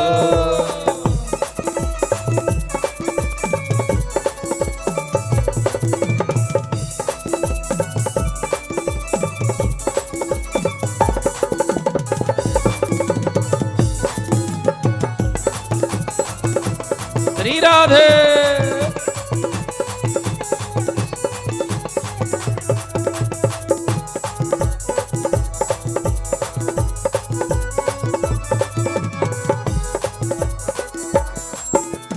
बड़े बड़े पापी आपने तार दिए प्रभु। तुम हो अधम जनों के उद्धार करने वाले, मैं हूं अधम जनों का सरदार है कन्हैया। मुझसे बड़ा पापी आपको नहीं मिलेगा। तारना है तो मुझे तारो, क्योंकि करुणा निधान करुणा करनी पड़ेगी तुमको। करुणा निधान करुणा करनी पड़ेगी तुमको। हो करुणा निधान करुणा करनी पड़ेगी तुमको। करुणा निधान करुणा करनी पड़ेगी तुमको। अरे करनी पड़ेगी तुमको, करुणा करनी पड़ेगी तुमको। करुणा करेगी तुमको, करुणा करुणा पड़ेगी तुमको। हे प्रभु, आपका नाम करुणा निधान ऐसे ही नहीं है। आप करुणा के निधान हैं, दया के सागर हैं। मुझ पर भी आपको करुणा करनी पड़ेगी, दया करनी पड़ेगी। और अगर मेरे ऊपर आपने करुणा नहीं की, दया नहीं की, वरना ये नाम होगा, वरना ये नाम होगा। आपका जो नाम है करुणा निधान, वरना ये नाम होगा, वरना ये नाम होगा। बेकार है कन्हैया एक अर्ज मेरी सुन लो। दिलदार है कन्हैया एक अर्ज मेरी सुन लो। दिलदार है कन्हैया एक अर्ज मेरी सुन लो, दिलदार है कन्हैया। एक अर्ज मेरी सुन लो, दिलदार है कन्हैया। दिलदार है कन्हैया, दिलदार है कन्हैया। दिलदार है कन्हैया, दिलदार है कन्हैया। एक अर्ज मेरी सुन लो, एक अर्ज मेरी सुन लो। दिलदार है कन्हैया एक अर्ज मेरी सुन लो। दिलदार है कन्हैया कर दो अधम की नैया, कर दो अधम की नैया। भव पार है कन्हैया एक अर्ज मेरी सुन लो, एक अर्ज मेरी सुन लो, एक अर्ज मेरी सुन लो, एक अर्ज मेरी सुन लो। अरे राधे राधे गोविंद गोपाल राधे, राधे राधे गोविंद गोपाल राधे गोविंद राधे गोपाल राधे। गोविंद मगन होकर के गोपाल राधे। अरे गोविंद राधे राधे गोपाल राधे, गोविंद राधे राधे गोपाल राधे। राधे राधे गोविंद गोपाल राधे, राधे राधे गोविंद गोपाल राधे। जय राधे राधे गोविंद गोपाल राधे राधे राधे गोविंद गोपाल राधे वृंदावन में राधे राधे वृंदावन में राधे राधे नंदगांव में राधे राधे गोवर्धन में राधे राधे मान गली में राधे राधे कुंज गली में विश्राम घाट पर श्रीनिधि वन में सब वेदन में सब पुराण में सब शास्त्र में हम में तुम में प्रेम से बोलो सब मिल बोलो जोर से बोलो राधे राधे गोविंद गोपाल राधे राधे गोविंद गोपाल राधे राधे राधे गोविंद गोपाल राधे राधे राधे गोविंद गोपाल राधे गोविंद राधे गोपाल राधे गोविंद राधे गोपाल राधे गोविंद राधे राधे गोपाल राधे राधे राधे गोपाल राधे हे राधे राधे गोविंद गोपाल राधे राधे राधे गोविंद गोपाल राधे कान्हा की दीवानी बन जाऊंगी कान्हा की दीवानी बन जाऊंगी कान्हा की दीवानी बन जाऊंगी कान्हा की दीवानी बन जाऊंगी दीवानी बन जाऊंगी मस्तानी बन जाऊंगी दीवानी बन जाऊंगी मस्तानी बन जाऊंगी दीवानी बन जाऊंगी मस्तानी बन जाऊंगी दीवानी बन जाऊंगी मस्तानी बन जाऊंगी हे कान्हा की दीवानी बन जाऊंगी कान्हा की दीवानी ओ जो कान्हा मेरो गाय चरावे मैं ग्वालिन बन जाऊं जो कान्हा मेरे गाय चरावे मैं ग्वालिन बन जाऊं अरे पाछे पाछे चुपके गाय चरा बन जाऊं पाछे पाछे चुपके गाय चरा बन जाऊं दीवानी बन जाऊंगी मस्तानी बन जाऊंगी दीवानी बन जाऊंगी मस्तानी बन जाऊंगी दीवानी बन जाऊंगी मस्तानी बन जाऊंगी दीवानी बन जाऊंगी मस्तानी बन जाऊंगी हे कान्हा की दीवानी बन जाऊंगी कान्हा की दीवानी बन कान्हा की दीवानी बन जाऊंगी कान्हा की दीवानी बन जाऊंगी दीवानी बन जाऊंगी मस्तानी बन जाऊंगी दीवानी बन जाऊंगी मस्तानी बन जाऊंगी दीवानी बन जाऊंगी मस्तानी बन जाऊंगी दीवानी बन जाऊंगी मस्तानी बन हे, जाऊंगी रसिया की रसीली बन जाऊंगी रसिया की रसीली बन जाऊंगी छलिया की छबीली बन जाऊंगी छलिया की छबीली बन जाऊंगी हाँ कान्हा की दीवानी बन जाऊंगी कान्हा की दीवानी बन जाऊंगी कान्हा की दीवानी बन जाऊंगी कान्हा की दीवानी बन जाऊंगी कान्हा की दीवानी बन जाऊंगी कान्हा की दीवानी बन जाऊंगी बोलो नंद के लाला की जय हो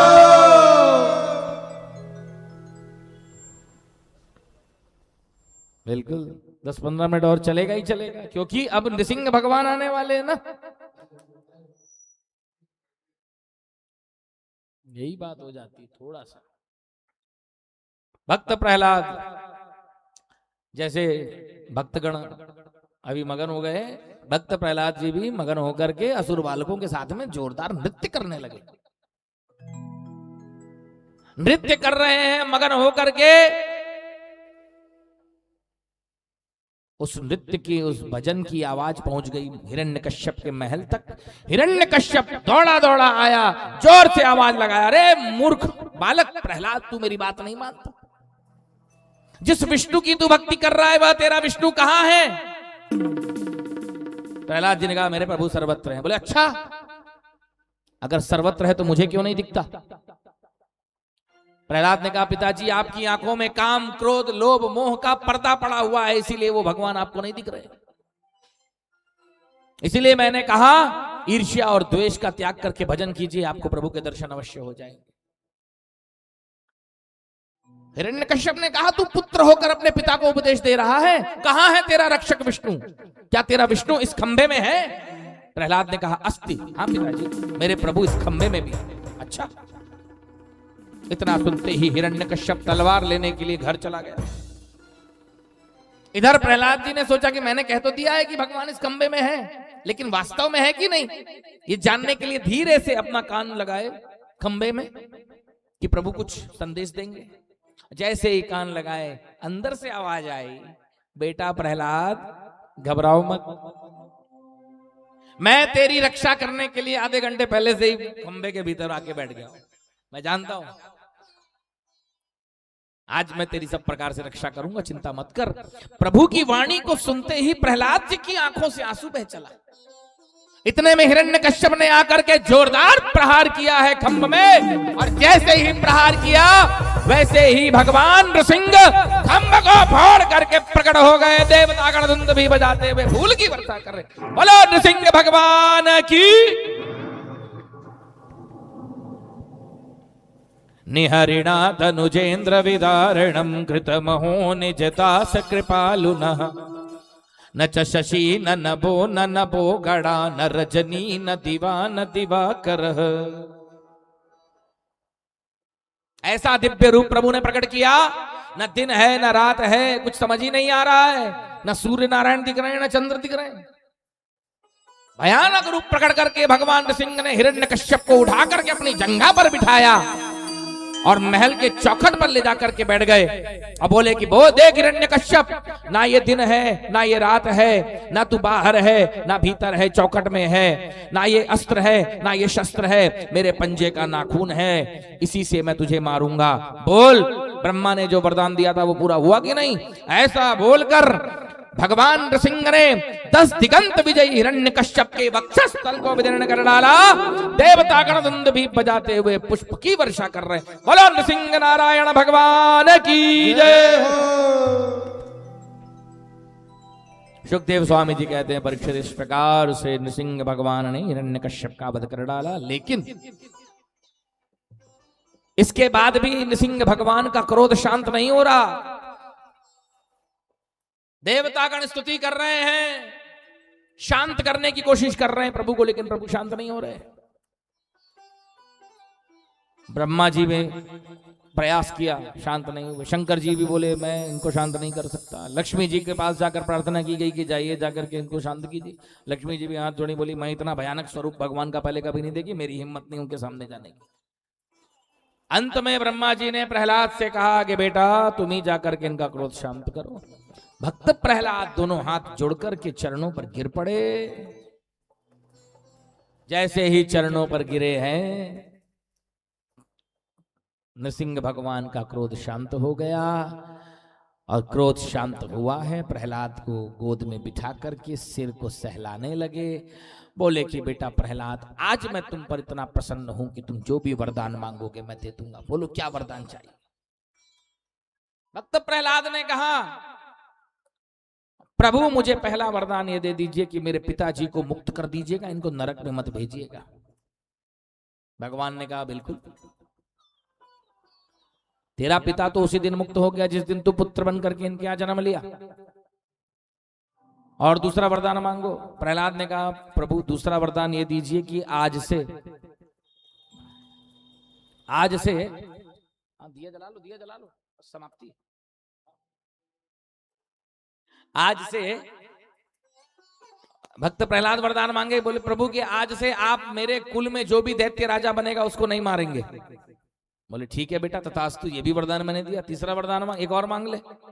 प्रहलाद ने कहा प्रभु तीसरा वरदान मुझे ये दे दीजिए कि आज से मेरी इंद्रियों का भटकना बंद हो जाए, मेरे मन की चंचलता खत्म हो जाए।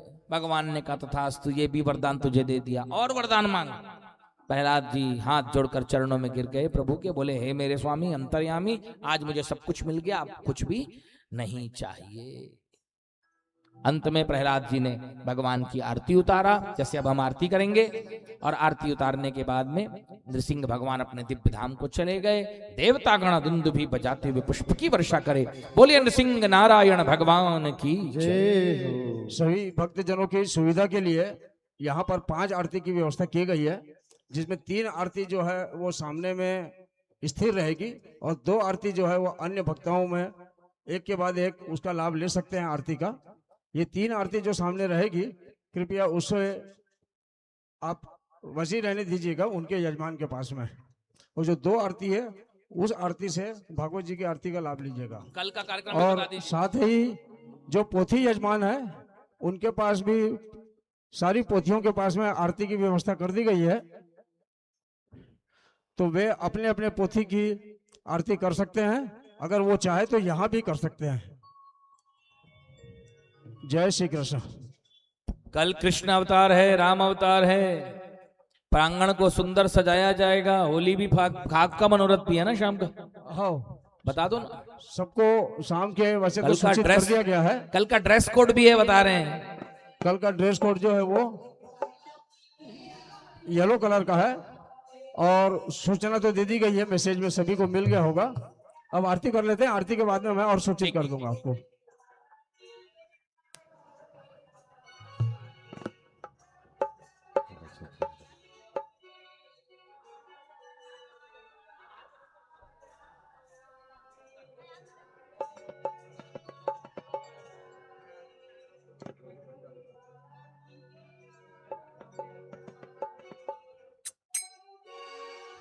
मैं आरती तेरी गाऊं ओ माधव कुंज बिहारी। मैं आरती तेरी गाऊं ओ माधव कुंज बिहारी। ओ माधव कुंज बिहारी ओ केशव कुंज बिहारी। ओ माधव कुंज बिहारी ओ केशव कुंज बिहारी। मैं नित नित शीश झुकाऊं ओ केशव कुंज बिहारी। मैं नित प्रति शीश झुकाऊं ओ माधव मदन मुरारी। मैं तेरी छवि अनोखी ऐसी दूजी ना देखी। है तेरी छवि अनोखी ऐसी दूजी ना देखी। साना सुंदर कोई ओ केशव कुंज बिहारी। मैं आरती तेरी गाऊं ओ माधव मदन मुरारी। मैं नित नित शीश झुकाऊं ओ माधव मदन मुरारी। मैं नित प्रति शीश झुकाऊं ओ माधव मदन मुरारी।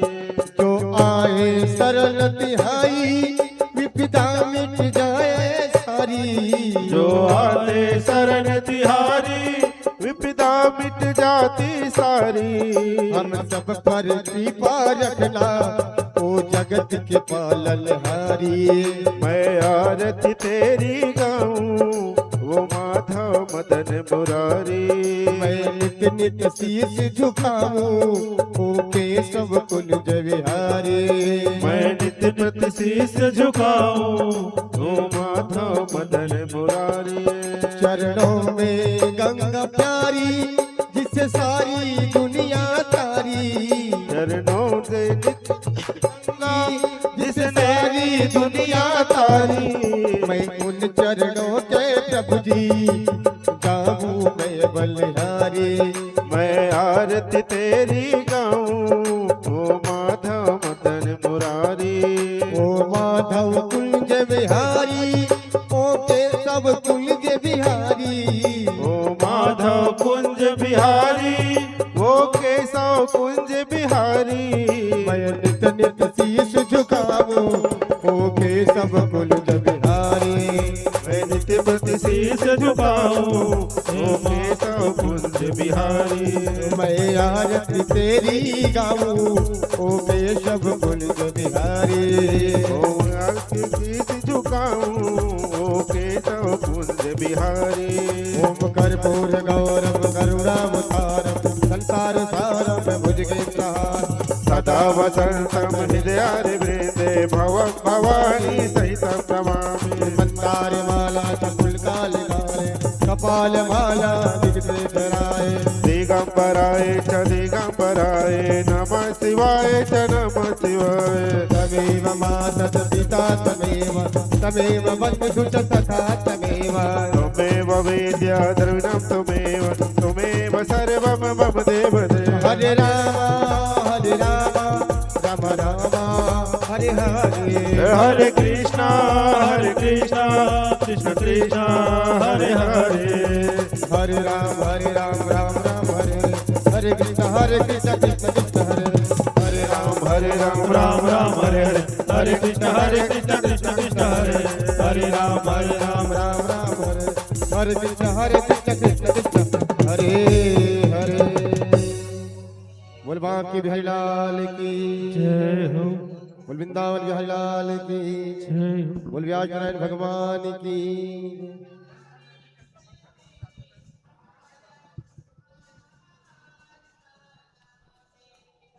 अथ श्रीमंत्र पुष्पांजलि हरि ओम यज्ञेन यज्ञमय जंत देवास्तानि धर्माणि प्रथमान्यासन्नतेह नाकं महिमानः सचन्त यत्र पूर्वे साध्याः सन्ति देवा सेवन्ति का बकुल चंपक पाटलाब्जे पुण्णात् गजाति करवीर रसाल पुष्पे बिलव प्रवाल तुलसी दल मंजलिरभि त्वं पूजयामि जगदीश्वर मे प्रसीद त्वमेव माता च पिता त्वमेव बन्धुश्च सखा त्वमेव विद्या द्रविडं त्वमेव सर्वं मम देव देव नाना सुगंधि पुष्पाणि यथा कालोद्भवानि च पुष्पांजलिर्मया दत्तं गृहणां परमेश्वर गृहणां जगदीश्वर अथ श्रीमंत्र पुष्पांजलिं समर्पयामि। प्रेम से कहिए श्रीमद्भागवत महापुराण की जय, श्री वृंदावन बिहारी लाल की जय, श्री राधा रानी सरकार की जय, श्री सदगुरुदेव भगवान की जय, सत्य सनातन धर्म की जय।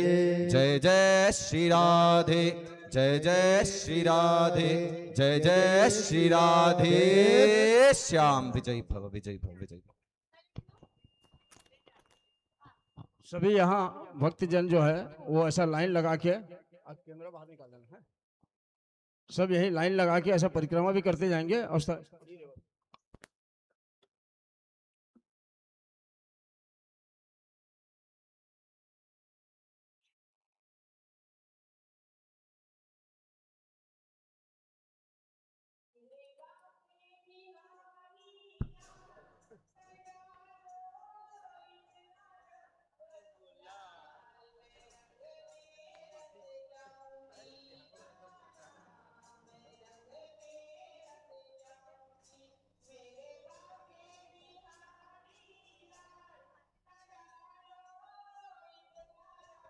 सब क्रम से प्रसाद लेते जाएंगे और भागवत जी का, शास्त्री जी का आशीर्वाद भी साथ में लेते जाएंगे।